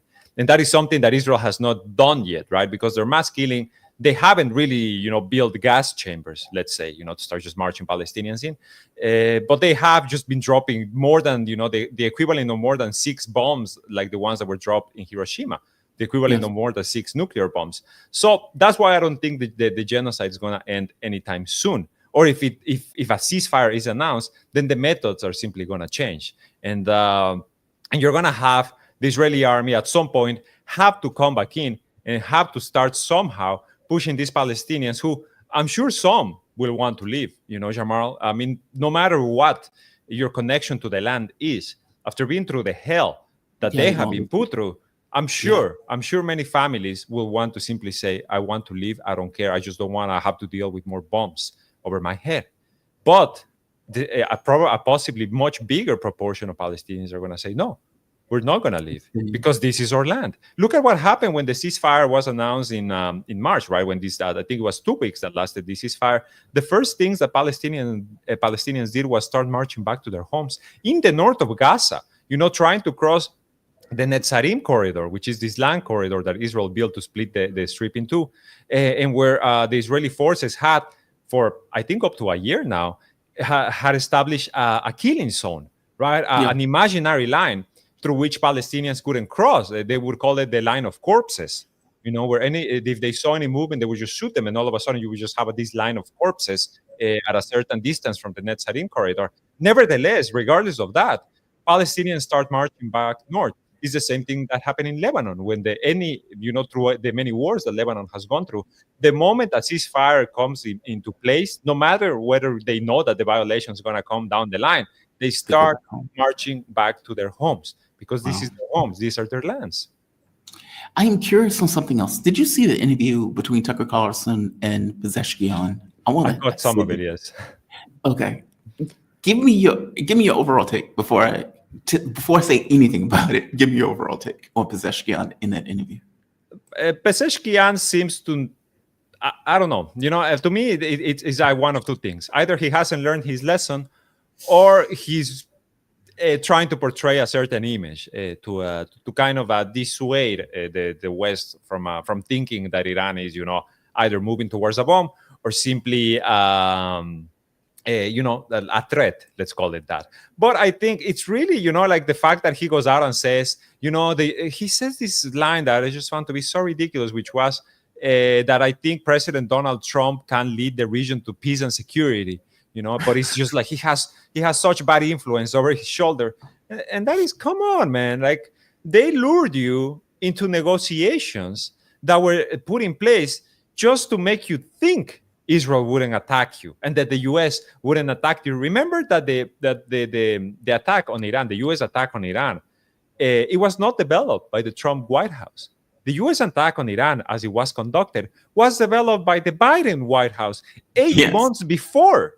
Yes. It was already on the table. So I don't know what Pezeshkian is even talking about. In particular, Trump is the man who ordered the hit on Soleimani. Trump is the man who walked away from the Joint Comprehensive Plan of Action, also known as the Iran nuclear deal. Trump is the president that bombs Iran's nuclear facilities. Trump is the president that lulls Iran into a false sense of security. And yet Pezeshkian goes on TV and says Donald Trump can lead the region to stability and security. My God, man, like, I hope you're lying. I truly, truly pray that he is, just putting on an act, doing the song and dance so that, the U.S. people can be like, oh, they're not so bad, they're not as bad as they're telling us. Because if what he says is actually what he thinks, then what a shame. Truly a shame. I thank you for saying that, because I often get criticized for being too brutal towards Pezeshkian. I remember I did a video, in the title I had called Weak Leader. That was the only thing I chose, a weak leader, and a picture of his face on it. I don't care if he is shucking and jiving for an American audience. You shouldn't say it. You just shouldn't say it. And one of the things that never came up in that, if you notice, was Israel has nukes. How do you not say that? You're talking to an American audience, and you were finally getting the opportunity to say whatever you need to say. And it felt like he was trying to get Tucker Carlson's approval or something. I don't know how to place it. But you never bring up once that Israel has nuclear weapons in an entire time that you are having this conversation. Instead, it feels like you are trying to justify your sovereignty, which you shouldn't have to do. Oh my God, exactly. You hit the nail right on the head. You have to justify your existence. If anyone has to justify their existence, it's the apartheid state that's committing a genocide. Not the sovereign nation that has the support of its people and that has not committed a genocide and that has not started wars and that has only acted militarily in reaction to an attack, not initiate an attack on their own. It's truly, Pezeshkian, we know that he comes from the quote unquote reformist wing of the Iranian political sphere, and he was elected. He was elected at the polls. So it shows that this was the will of the Iranian people. But at the same time, why is he elected? Because Ibrahim Raisi dies, right? Dies in suspicious circumstances that I will say, I will maintain. This was the first shot in the war to dismantle the axis of resistance, because it was Raisi. Raisi's dead, and not just Raisi's dead, but Amir Abdullahian, the foreign minister, who was a brilliant figure. That their death is the ball, is the snowball that starts rolling and that leads us straight into the assassination of Hassan Nasrallah, is straight into the dismantling of Hezbollah, straight into the fall of Syria and the rise of, the head chopper in chief, and now to what we're witnessing currently, the war on Iran and etc. and all of that. And you have a very weak leader. If Ibrahim Raisi hadn't been killed, we would be having a different conversation today, Jamal. A completely different conversation. So I'm going to go to your outlet, The Cradle, because again, as I point out, you guys do good work, and you had already sliced these up. And I want to play a couple of these, because a couple of these, it felt like, and maybe I'm so accustomed to Sergei Lavrov, where Sergei Lavrov comes across far more practice, far more, I don't want to say adversarial, because he doesn't come across angry, but he is more fighting. He's righteous. Lavrov is very righteous in their statements. They're very like, this is our country, these are decisions, you don't get to tell us what we do. Pezeshkian seemed very much like a lapdog. It's that. We are going to defend our interests. Full stop. Exactly. We don't need to, we don't need to kowtow to you. We don't need to justify it. We're going to defend our interests. Period. And that's not the way Pezeshkian came across in this interview. It came across more explaining, more trying to justify. And I kept thinking to myself, dude, you're a sovereign country. Why are you having some of these conversations? So I want to go to, yes. And by the way, even the look, yes. like he looks so tiny in comparison to Tucker Carlson. Is it just me? Like he looks like a child, like a little old man child. I don't understand, I don't understand the optics of this. Like look at you and me. We look better right now than the president of Iran in this interview. He's like just sitting in the corner. And I'm like, dude, who set up these optics? But okay, fair enough. You may think I'm nitpicking. It matters. Is a big deal. All of it matters. Yes, it matters. When John F. Kennedy and Richard Nixon were having their debate, people who saw the debate thought that John F. Kennedy won. People who heard the debate thought that Richard Nixon won. Optics matters in these conversations. And having him sitting very tiny, much smaller than Tucker Carlson, was like with this like a 2000s era webcam, I guess they were using. I mean, like let's not get too far into this, but it's just like, it's a bit of an embarrassment what happened, honestly. Yeah, I don't know who set this up, but okay, fair enough. I want to play. I think this is the clip. And they acted accordingly, but they failed. And as a true believer, okay, yeah. So this is it. Tucker Carlson said, "Do you think they tried to assassinate you? Do you think they tried to assassinate you?" Yes. And they acted accordingly, but they failed. And as a true believer, I believe that it is in the hands of the God Almighty to determine when a person will die or will not die. If he would. Now, I'm playing that clip to be a bit of a dick, because what I am going to say is I don't think for one moment that anybody tried.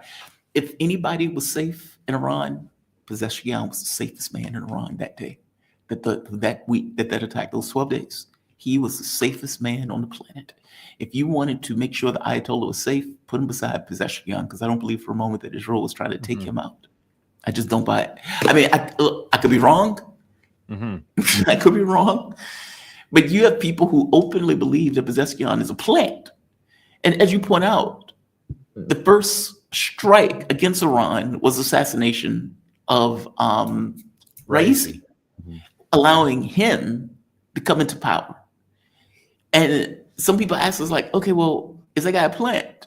Like why is he this weak? Why does he say stuff like this? I don't think he's a plant.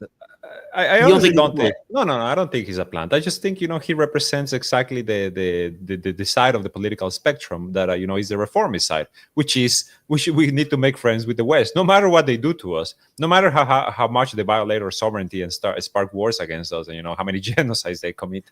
We need to be friends with the West, and on one hand, I wouldn't, me personally, I don't think there needs to be, more presidents who are pushing for war. Right? I think that there needs to be more that are pushing for diplomatic resolutions. But at the same time, if you keep getting poked in the way that Iran has been poked over the past, a year and a half, then your stance should be stronger. As you said, why are you there justifying your own existence, justifying your sovereignty, and talking about and giving Trump his flowers? And then, like you said, not talking about the nuclear program or just saying, that Israel tried to assassinate us. Even the response of the Iranians, right, when they bombed Israel, they killed some commanders of the Israeli army, but they are not going for targeted assassinations. They don't do tit for tat, even though they're kind of in the right to do it, right? Like if you come at me and you kill the head of the IRGC and you kill the head of the intelligence, and let me come and do the same to you, because at the end of the day, these are military targets. It's the Israelis' choice to build, the Kiriakou, the defense ministry, in the middle of a populated area. It's the Israelis' choice to put Iron Dome batteries next to residential buildings. So, if this is the war you pick, then this is the war we need to fight. Also, Israel intentionally goes after killing as many people as they can kill in a combat. I mean, one of the things that I think the world saw, and that well, I don't know if they were blown away by it, but I guess I was, that Iran would go after a specific military target in the middle of the city, and you might get like 2 casualties. Israel goes after a target, and it's like 100 people dead. And it's like, what the hell? So meaning Iran was able to make the point that you can go after targets without killing 30, 40 people at a time when you're going after those targets, which made it like kind of made it like elusive. It made it clear that Israel was going after targets in a way that didn't care if they killed a huge number of people, meaning if they took down an apartment building, okay, yeah, there might have been 50 people, but we got our one guy. Iran didn't do that. And I got to be honest, it annoyed the hell out of me on some level that they didn't do it. Because it's tit for tat on some level. They are explicitly going after nuclear scientists. They're explicitly going after family members of people who, like generals off duty, sleep in their beds at nights. And they would blow up the entire apartment building, taking down 50 people with them as they do it. And they did it over and over and over again. Israel killed nearly 700 people in Iran. And obviously, those weren't the majority of military targets. The overwhelming majority of those people were just civilians. Yes. And so it's like Iran wants points for being moral. Okay. But dude, that's not, you guys are playing 2 different games. And I get that you want to be able to leave that thinking to yourself, well, I feel great about myself.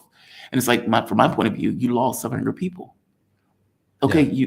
You kept your dignity while losing 700 people. Is that really the standard? Or do you need to hit them back in similar ways, just as painful, just as brutal? But that's not what they wanted to do. And this interview, on some level, hints at that. Like this weird, at least I think it's weird because I'm an American, but this odd way in which they go about this stuff. Like this clip, for example. They asked them, are you open to new U.S. talks? Now, as you keep pointing out,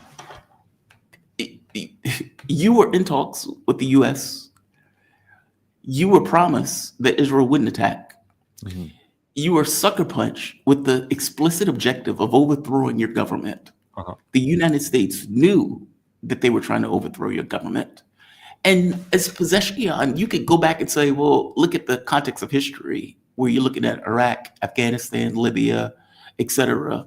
And now you're here, meaning you have a context of which the United States intentionally and purposefully overthrew one government after the next. But Pezeshkian doesn't make that argument. He doesn't make that case in that way. He acts as if Israel is in Donald Trump's ear. And it's like, dude, Israel gets all of its money from the United States. It gets its weapons from the United States. It gets a green light from the United States. Why are you acting as if this is only Israel? This is both. Their objective was to overthrow your government. I don't know. It's aggravating to me. It is, yeah. A bit, yeah. I agree with you. Where they ask him specifically, are you open to new talks with the United States? This is, come on. Okay, now you're going to do that. Let me reset this stupid Twitter. Come on. All right, here we are. 9 minutes. And they want nations with the United States, with Envoy Steve Witkoff or anyone else? And if not, what do you think will happen? We see no problem in re-entering the negotiations. But before that, I have to remind you that because of the atrocities by the Zionist regime, by Israel, not just against my country, but in the whole region, we are now facing a crisis. The people are facing a crisis that we need to put it behind ourselves. Our commanders were off duty. They were spending the night at their homes with their families, but they were killed. And this is considered a war crime according to the international law, because they were off duty, as I said. Or our scientists were also killed and assassinated along with their families and their wives and their children. They were also killed. Pregnant women, children. They were killed in the atrocities, in the attacks of the Israeli regime. Just because they wanted to kill one single person, they had to demolish and destroy a whole building. And as a result of this, a lot of innocent people were killed. A lot of people were killed. And as I said, there is this crisis that we have to put it behind ourselves. And there is a condition, there is a provision for the restarting the talks. How are we going to trust the United States again? We re-enter the negotiations.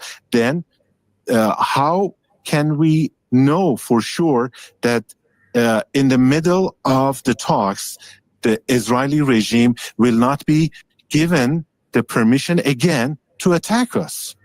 Do you believe the Israeli government tried to assassinate you? Okay.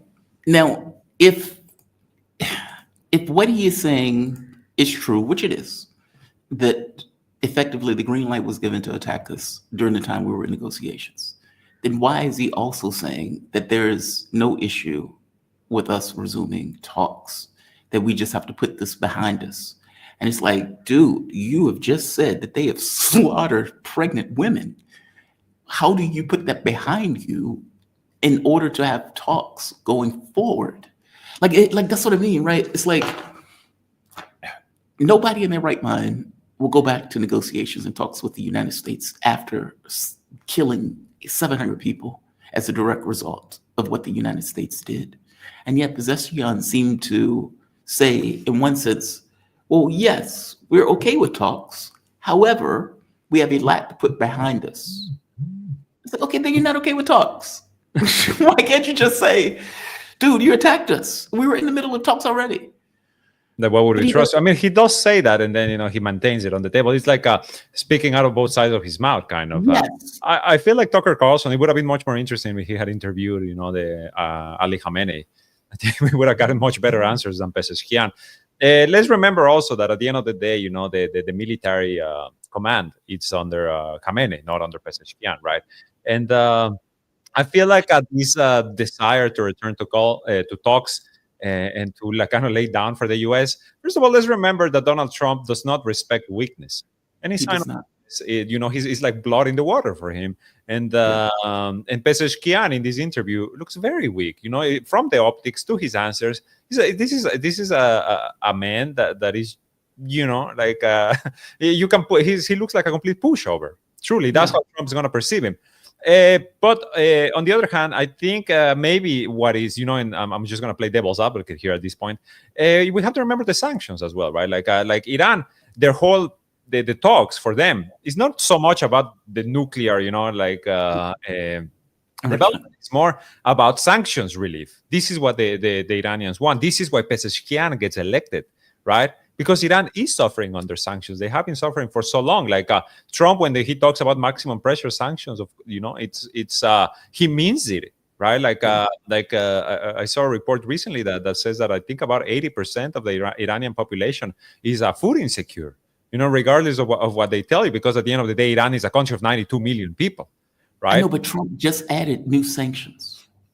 He kept adding sanctions throughout the talks. Every week after every round, there would be new sanctions targeting, the Chinese oil and etc. Although I think he lifted a few, in particular to the oil trade a few weeks ago. But, to Trump, just like the tariffs, right? One day they're here, one day they're not. The next day they will be back. It's just this back and forth with and never ending, as long as he can claim victory. But I don't understand either. Why do you want to go back to talks when you know that is again? It's just going to be used as a smokescreen. Yes. And I guess my thing is everything that they've tried to do backfired. Like, if you think about it, they went with 60% enrichment. Okay, so that's the worst of both worlds. It gives them this kind of stalking horse impression that you're trying to get a nuke, even though you're not. I don't even believe they were trying to get a nuke, right? But it allows people who are not paying attention to come away with the assessment that, well, they're trying to get a nuke.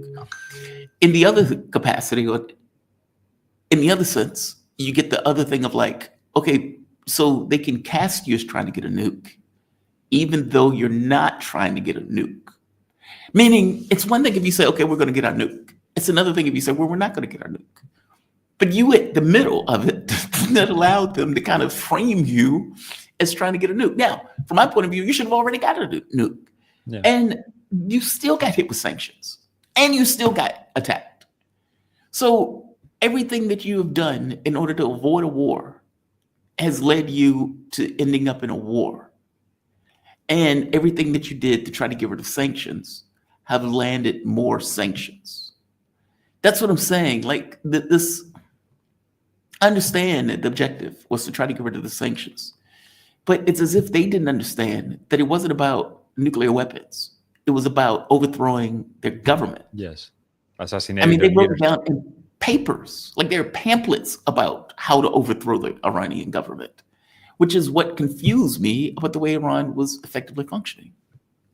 I mean, look at you know what the Wesley Clark quote from like 20 years ago or something, in Yes. which it says, 7 countries in 5 years. By this point, all 7 countries have been either hit or just completely destabilized. As long as Israel exists as an apartheid colony, Iran is never going to be safe, right? Because and it doesn't matter if Netanyahu comes or goes. Because first of all, remember that let's say tomorrow Netanyahu leaves because they agree to a ceasefire and his government collapses. His party, Likud, is still expected to take about 30. Is still expected to take about a third of all seats in the Knesset. Yes. And then you have the lunatics, the Jewish supremacists, like Otzma Yehudit and religious Zionism parties that are also going to have representation still in the parliament. And so no matter if you put, you remember Naftali Bennett or Yair Lapid, these opposition figures who lasted less than a year in their own little transitional government between, Netanyahu and Netanyahu, they're going to be still under pressure to launch war with Iran. Until Iran is turned into another Iraq that is, a failed state that has to ask for permission from the US to use their own money from oil sales, or into a new Syria that is a caliphate, an Al-Qaeda caliphate, then Israel is not going to be at peace. Israel is not going to be, is not going to calm down.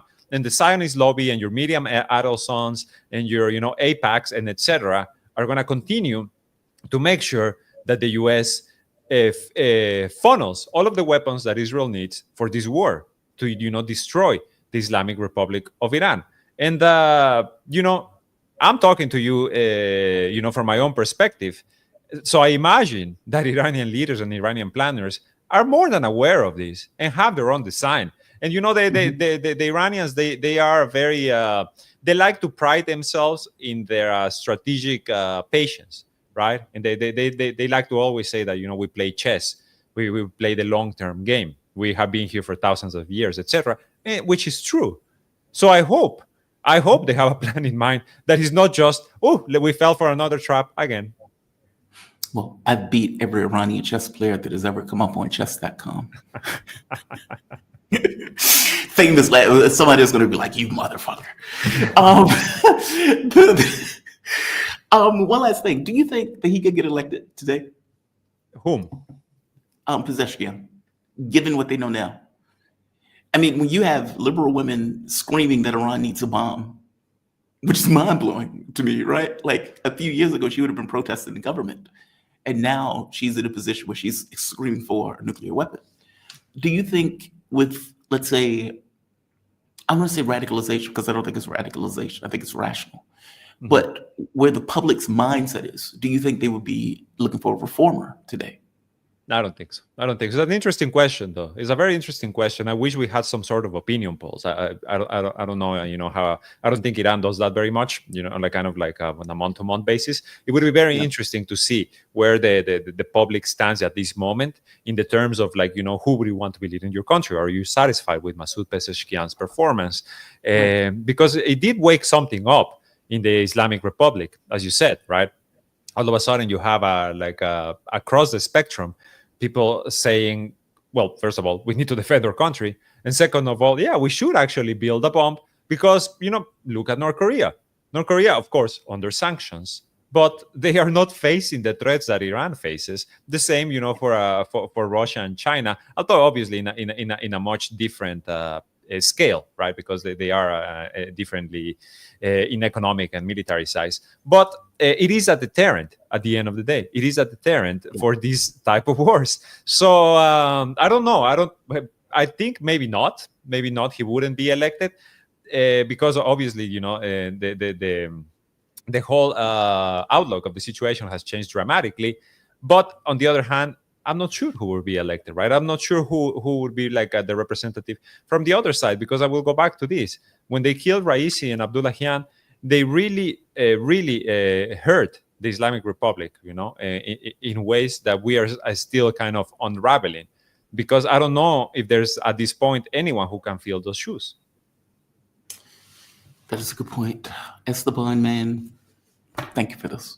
I really appreciate it. I always appreciate you on this. I wanted to give you the first take on Pezeshkian because you might have had a completely different point of view of me in that interview. The optics by itself look bad. I don't know. I don't know if it was an interpreter or there was like a lot of arms, or I don't know what it was. It wasn't good. It wasn't good. I agree with you. I think it would have been much, much better from almost every angle. Yeah.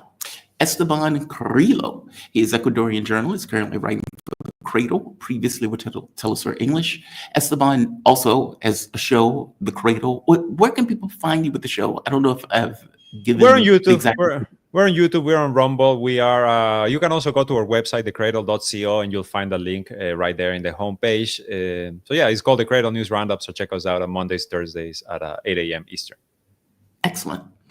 Thank you, my man. You be safe, okay? Thank you, Jamal. Talk to you next time. Have a good one. All right. I am still waiting on John. Let me see if John is still joining me. I hope he's still joining me because I really want to talk about the Epstein thing.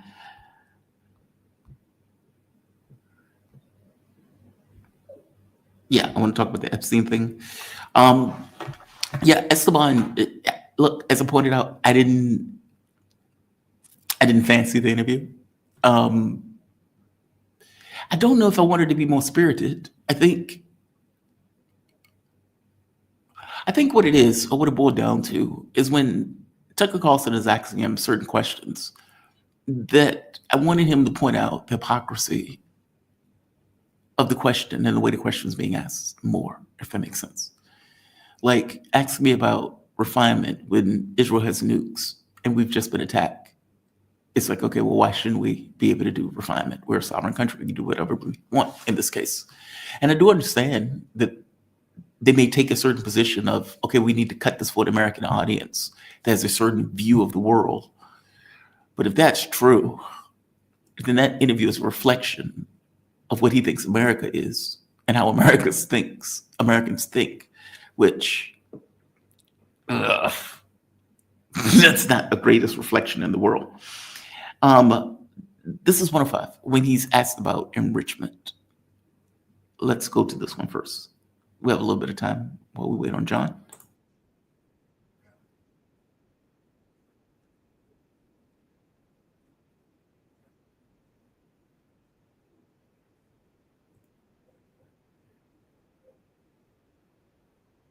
This is in contrast to the religious decree or the fatwa, which has been issued by His Eminence, the Supreme Leader of the Islamic Republic of Iran, that so it is religiously forbidden for us to go after a nuclear bomb. And this was always corroborated thanks to our cooperation with IAEA, because they were always there that to verify this and to substantiate that we have never wanted a nuclear bomb. But unfortunately, this cooperation was disturbed by the unlawful attacks against our nuclear facilities.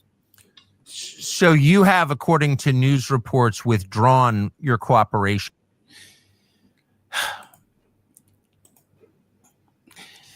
maybe he's cutting it for an American audience. I don't know.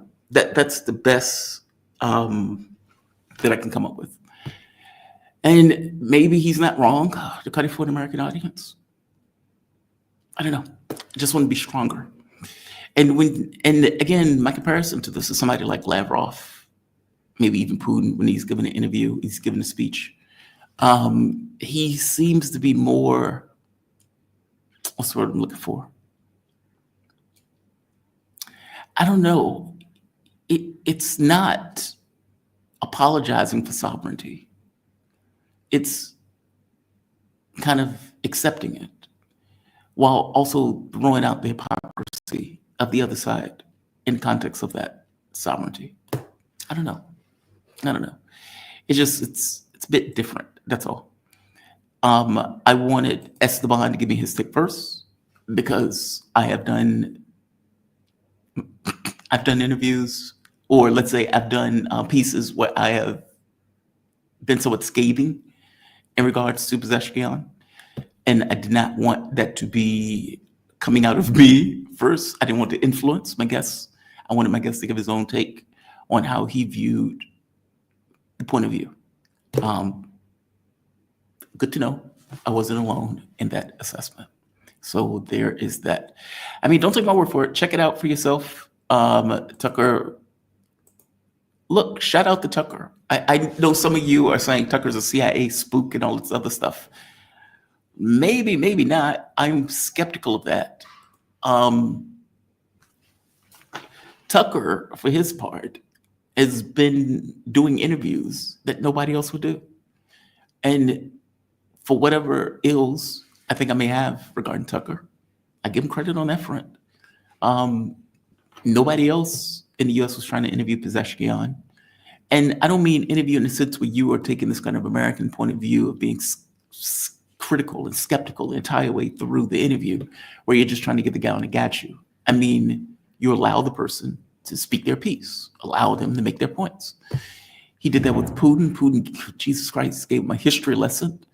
As he pointed out, he tried to interview Benjamin Netanyahu. Benjamin Netanyahu didn't take him up on that offer.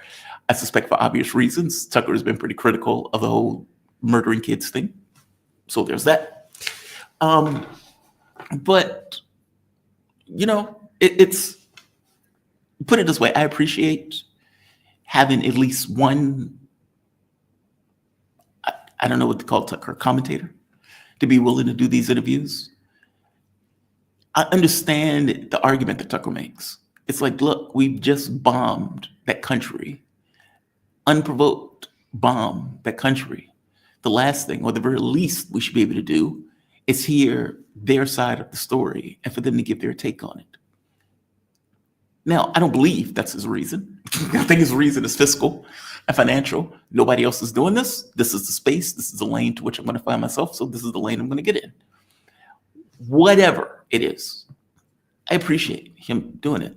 So no shade on Tucker for that. Because if it wasn't Tucker, you wouldn't be getting it at all.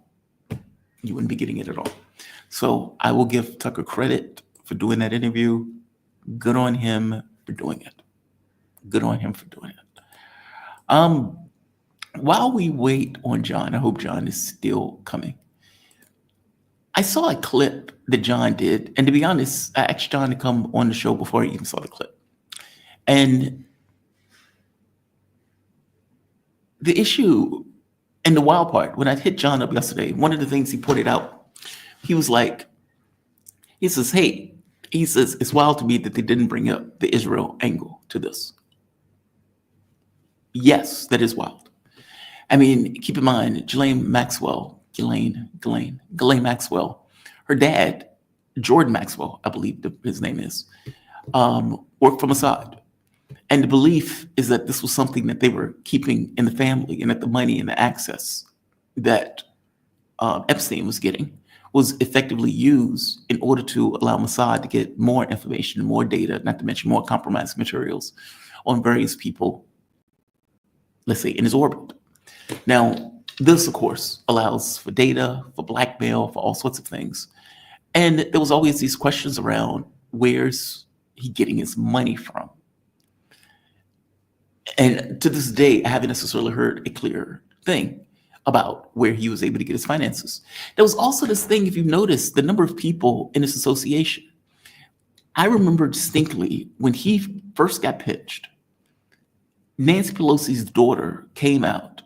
Oh God, if I remember this correctly, Nancy Pelosi's daughter came out and said something to the effect of, there may be people who you know who are in his orbit, and effectively, that's a sad day for them. Basically, don't throw your body out to protect some of these people if indeed they're in Epstein's orbit. And the name comes out in a list because of it. RT was doing this piece right here, ex-Israeli spy. Listen to what he says when asked about when asked about Epstein. Spy. Because the mainstream media narrative is, we don't know about Ghislaine Maxwell. She denies all wrongdoing. And basically, Epstein was a pedophile and was a successful banker. He made lots of money, and he was a criminal pedophile, and he died in a jail awaiting justice. That's the story. Nothing to do with Mossad, nothing to do with the Israeli military intelligence, nothing to do with Israel. Yeah, they would deny it. It's a real bad story, and they would deny it. But he was put straight with the Israelis by Robert Maxwell at the time, a military intelligence, and started working there for them. Because the mainstream media narrative is, we don't know about Ghislaine Maxwell. She denies all wrongdoing. And basically, Epstein was a pedophile. The Ghislaine Maxwell thing is weird too, right? The Justice Department is really trying to pass this argument that there's nothing to see here. There's nothing to see here. There were no client lists. There was no Johns, nothing like that. Epstein did it all on its own. He was by himself, case closed. And despite the fact that two of the cameras were supposed to be broken, they show video footage, I suppose, from the camera that wasn't broken. And in the words of CNN, don't take my word for it, the fact when you lose CNN, you've lost it all. They point out that there is time missing from even that video footage. This is CNN. Don't take my word for it. This is CNN reporting it. Alex, I have to say, I'm with the people that still have questions about this. I kind of don't buy the nothing to see here. And I don't know that the Justice Department helped their case. They released this video. Let's show it. It shows no one entered the area surrounding Epstein's cell in the hours before he died. But there's something significant about this videotape. What is it? Well, here's one thing that some people on the internet are picking up on, which is that there is about a minute missing between 11:58 p.m. 58 seconds and 12 a.m. the night that Epstein was apparently killed or died. Alex, I have to say, missing time. Missing time. There is time missing in that document or in that video. So they tell us, and again, I want to show this one more time. These people are holding up what is supposed to be documents on Epstein, the names that Trump gave to influencers. Okay, that's interesting, right? Because if indeed these are the names of influencers, then you should have those names. Meaning, if you're giving those things to influencers, then you should have those things. And here is Pam Bondi, Attorney General. Listen to what she said earlier. The DOJ may be releasing the list of Jeffrey Epstein's clients. Will that really happen? It's sitting on my desk right now to review. That's been a directive by President Trump. I'm reviewing that. I'm reviewing JFK files, MLK files. It is sitting on her desk to review. That is very clear. It is sitting on my desk to review. Okay. Before Kash Patel got in the office, Kash Patel was asked very point blank, hey, why do you think the files haven't been released? This is what Kash Patel had to say right here. You know, it's the same thing with Epstein's list. It's like, what the hell are these Republicans doing? Oh, I saw you give out the list. I saw you make news this morning about that. I got to get to that. Yeah. You say that the FBI has Epstein's list. They're sitting on it. That doesn't seem like something you should do. You're protecting the world's foremost predator. That seems like an evil thing to do, regardless of who may be embarrassed in the release of that list. Why is the FBI protecting the greatest pederast, the largest scale pederast in human history? Simple, because of who's on that list. Simple, because of who's on that list. I think that they're going to have a hard time selling this to the American public. I think they're going to have a very hard time selling this to the American public. I don't think you can go for years where you have told people he is an apex pedophile, he is an apex predator, he has been getting women left and right, or let's say girls, children, and in pursuit of this has a list of men, people who've been at that island, Bill Clinton, Donald Trump, et cetera, et cetera, et cetera. You can go down the list, Dershowitz, the works. And by the way, the witnesses themselves, it's not just Patel, it's not just Bondi, the witnesses themselves, right here, point out of what they went through. For the last 17 years. I have spent the last 17 years in my own prison for what she, Jeffrey, and all the co-conspirators did to me. I was raped repeatedly. I was raped 3 times a day sometimes. And I was not the only girl on that island. There was a constant stream of girls being raped over and over and over again. And yes, Ghislaine must die in prison. Again, constant stream of girls. And the question I used to ask years ago, where are the Johns? When this first came out, when Jeffrey Epstein was first pinched, and they first took him to jail, they say he's an apex pedophile, all of that stuff. They were pointing out that he had ties to Mossad, all of that stuff. That there were videos, that there were tapes, that Acosta at one point, instead of going after him the first time around and sentencing, said that he was effectively pushed to give him a slap on the wrist, that it was above his head or above his pay grade. I'm paraphrasing. How do you, after years of having that into the public consciousness, turn around and say, I know we said all that stuff, and I know these witnesses said all that stuff. Nothing to see here. Everything's great. Call it a day. How do you do that? And is the public really going to accept that and just walk away with that? I don't think they are. Now, to be fair, Trump may not care. I mean, after all, the Kennedy assassination, think about many people believe that the CIA was directly related or responsible for the killing of Kennedy. What does it matter?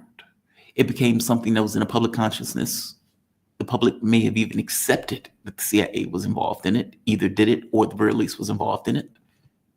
But what came of it? Nothing. Now, does this look bad for Trump? Yes, this looks horrendous for Trump, especially if the people in MAGA are not going to necessarily accept what they're putting out. I mean, Alex Jones, somebody needs to check on him. Looked like he was going to off himself the other day. I hope you get my point. Like, even if the public kind of looks at this and says to themselves, why is Donald Trump protecting Jeffrey Epstein? And it's not really protecting Jeffrey Epstein, it's protecting the people who I would imagine were with Epstein or around Epstein. Why is Trump doing it? And I think the answer is pretty straightforward. Trump, who was friends with Epstein for decades, may be on that list. And I think MAGA needs to kind of wrap their head around that, because otherwise they need to explain why Epstein is being protected by the Trump administration. We'll see. I mean, look, somebody says, Trump, you're over. I don't know. I don't know. I don't know. I don't know. I mean, because look, you have MAGA who's out here making the argument that Donald Trump should get a Nobel Peace Prize, which is just effing outrageous, right? And you can point to, okay, well, he started a war in Yemen. He is rearming Ukraine. And you can even point out that he didn't walk away from the war in Ukraine in the way that he said he was going to do so. He gave Israel a green light to attack Iran. He then turned around and attacked Iran. He passed that grotesque bill that he is laughably calling beautiful, that is going to dramatically increase the debt. All of these things are failures, and all of these things were diametrically opposed to what Donald Trump said he was going to do when he got in office. And yet you would still have MAGA cheering Trump on as if he is fighting the deep state, or that the deep state is somehow influencing Donald Trump and pulling him away from the things that he wanted to accomplish, despite the fact that the people that he hired were ostensibly this quote unquote deep state. There may be some true MAGA people out there, like meaning true America First people, who may look at this and say, this is outrageous. I don't know if the majority are. I don't know if the majority are. I don't know. Let's go to chats. We have a few. Sparky. If not an infant, President Trump may be a fool. Yes, incompetent, I would say.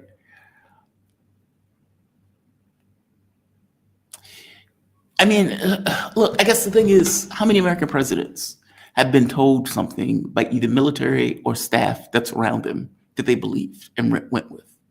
So Israel tells them, hey, we're going to attack Iran, and you don't have to have your hands on it. And we believe we can overthrow the government, and you can just have plausible deniability about the whole thing. And it'll take a couple of days. Now, I think it is foolish to believe that. But what do I always say? Racist people don't see the world clearly. And in racist people not seeing the world clearly, they come away with assessments that they get wrong. And so not completely underestimating Iran's capability while overestimating Israel's capability with the US's help, that seems to be the case. But Joe Biden did that too. If you think about the Ukraine war, it's the exact same thing. What did Obama say? Russia's Nigeria with snow. They are a gas can masquerading as a country. So, you know, we don't have to, and Obama bristled over the whole thing. Oh, they can't do anything to us. They can't touch us. Fast forward, and they have put their foot into the ass of every NATO country that has given weapons, material assistance to overthrow and to attack and undermine the Russian government. They failed. They failed on a massive level. They thought that they could economically and militarily decimate, destroy, or at the very least damage the Russian Federation. They were not able to do that. I'm pointing out that this is not just a Trump issue. It's somewhat of an American point of view issue that often US presidents have. And I would go further and say part of the reason that Donald Trump doesn't just call it a day and leave the Ukraine issue, ego, hubris, this idea of whether an American president can effectively call it a day and not get blamed for it. And you would think that if anybody could just walk away from it, Trump could, but obviously he is not. I think his ego is involved. JM, thank you, JM. Much obliged, much appreciative. Oh, much appreciated, much appreciative. All right, so I am going with the assessment that John has blown us off today, which just sucks because I really wanted to have a conversation with him. Trump is a coup. I don't think Trump is a coup. Trump is a guy that people voted for. Can't call him a coup. He is the people they voted for. We are flying gas station masquerading as Air Force lately.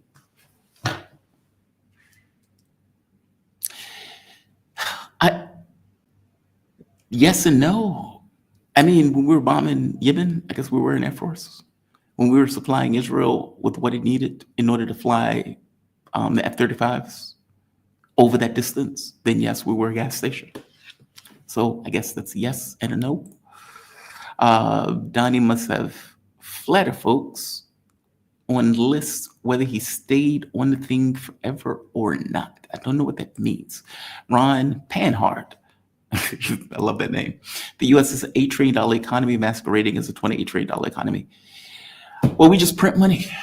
That's the rub. We just print money. When we want to, if you remember, George Bush didn't even put the wars on the books.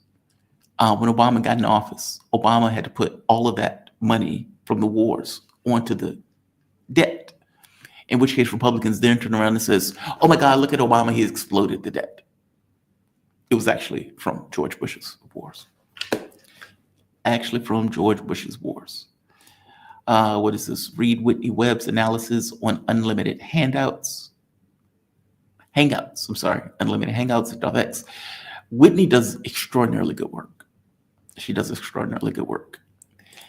Elon's UFO political party, Charlotte Roos. Oh, I don't want to talk about Elon's political party. Look, it is one of the most redundant things in the world for parties that are already run by billionaires. And one billionaire doesn't like what other billionaires are doing. And so he decides to start his own party and calling it the America Party. Okay, for one, it's not America's party. It's a party of rich, just like the Democrats and Republicans are. So it's not like you're adding any value to the system. You're not doing anything different. You're not smashing anything down. Elon Musk is the guy that was doing Doge, right? The one that was destroying Social Security, Medicare, Medicaid, etc., and firing American workers at various government agencies. That's who he is. So the notion that he's going to create a political party that is going to be anything for workers is nonsense. He may have a better con. He may, I don't know what he will do in regards to issues that he cares about. What, deficits? Okay, well, that's the Republican Party already, right? Deficits for things that they care about, tax cuts for themselves. So I don't see the point of Elon Musk coming with another party. He is having a conniption fit. He has too much money on his hands. And just like people with too much money on their hands, not liking something that's taking place, he's effectively throwing a bunch of money at it. When Bloomberg didn't like Bernie Sanders in that race, what did Bloomberg do? Bloomberg spent $1 billion to go into a primary and get humiliated, completely get humiliated. Elon, if he does anything, I don't even know who he would pull from, to be all in honest with you, whether he will pull more from Republicans or Democrats. I got to be honest, I don't really care that much. I don't see the party as being, even if he can create one, substantial difference or work in the interests of the American public. He can call it whatever he wants to call it. Trump is going with the term MAGA, despite the fact that he has done, all of this stuff has been grotesquely anti-American. Trump can make up what he wants. Elon Musk can call it whatever he wants. It's not, let's just be honest. Let's just be honest. Let's see. Cherie, we women have to stick together, I suppose. I don't know what that was in reference to Cherie. Obama on the list. I don't know. I haven't heard Obama being on that list. There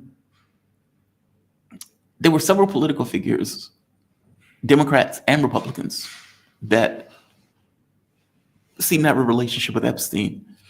Also, you had people who were in entertainment, finance, you name it. Epstein had a list that apparently went across several spectrums. And so, I don't know. But obviously, whoever is on that list, they don't want us to know who's on that list. They don't want us to know, if nothing else. All right. I am going to close this since John doesn't seem like he is going to be joining me. Hopefully he can meet us at a different time because he would know better than I would. He would know better than I would, especially when he gets into the whole Mossad thing and the connection between Epstein, Mossad, and the effect that they will have on the U.S. basically like it's a intel operation, even up to the point where the Trump administration or the FBI doesn't even bring up the Israeli connection associated with it.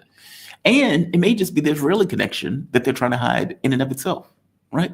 It could be any of those things. But obviously, I don't think the American public is going to accept. I have a hard time believing that the American public is going to accept. Nothing to see here, folks. Everything's great. We can call it a day. I don't buy it. By the same token, I don't know what value it gets you, even if nobody buys it. That's the rub. That is the rub. Epstein was hired by Bill Barr's father. What is this? Epstein was hired by Bill Barr's father with a high school diploma to be a math teacher, most prestigious high schooler. What is that? Marathon at the age of 21.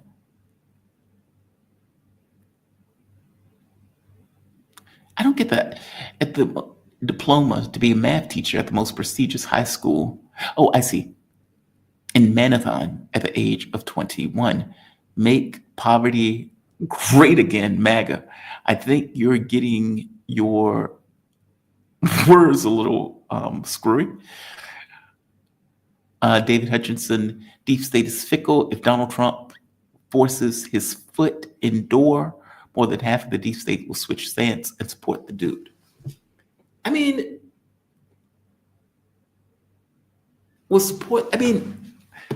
I don't buy this premise that Donald Trump is fighting the deep state. I didn't buy the premise in the beginning. I damn sure don't buy it now. Faye Lou, Jamal, you're very smart. You come to correct assessments on things almost all the time. Faye Lou, that's just because I interview really good guests and I have the capability of making a choice about what sounds more right than not, if that makes sense. Hope that makes sense. I am nothing without my guests. Nothing without my guests. All right, I'm going to end this. I'm going to say like, I'm going to say share, I'm going to say subscribe. I want to thank all of you for joining me. I will see you bright and early tomorrow. Who do we have tomorrow? Dr. Wilma Leon Kofi is going to be here. I have a new guest named Dr. Assad Zaman. He is, how do I describe him? He's like a financial guy. He talks about, basically makes the argument that money is never really taught correctly or honestly. You'd see him. He sounds really good. And of course, we have KJ. No, KJ is fantastic. If John can join me tomorrow, hopefully I can stick him in at 8:30. I would do that if he'll join. But either way, I'm going to end this. I'm going to say like, I'm going to say share, I'm going to say subscribe. I want to thank all of you for joining me, and I will see you guys bright and early tomorrow morning. Stay safe, be kind to the degree that you can be kind. Have a good one all.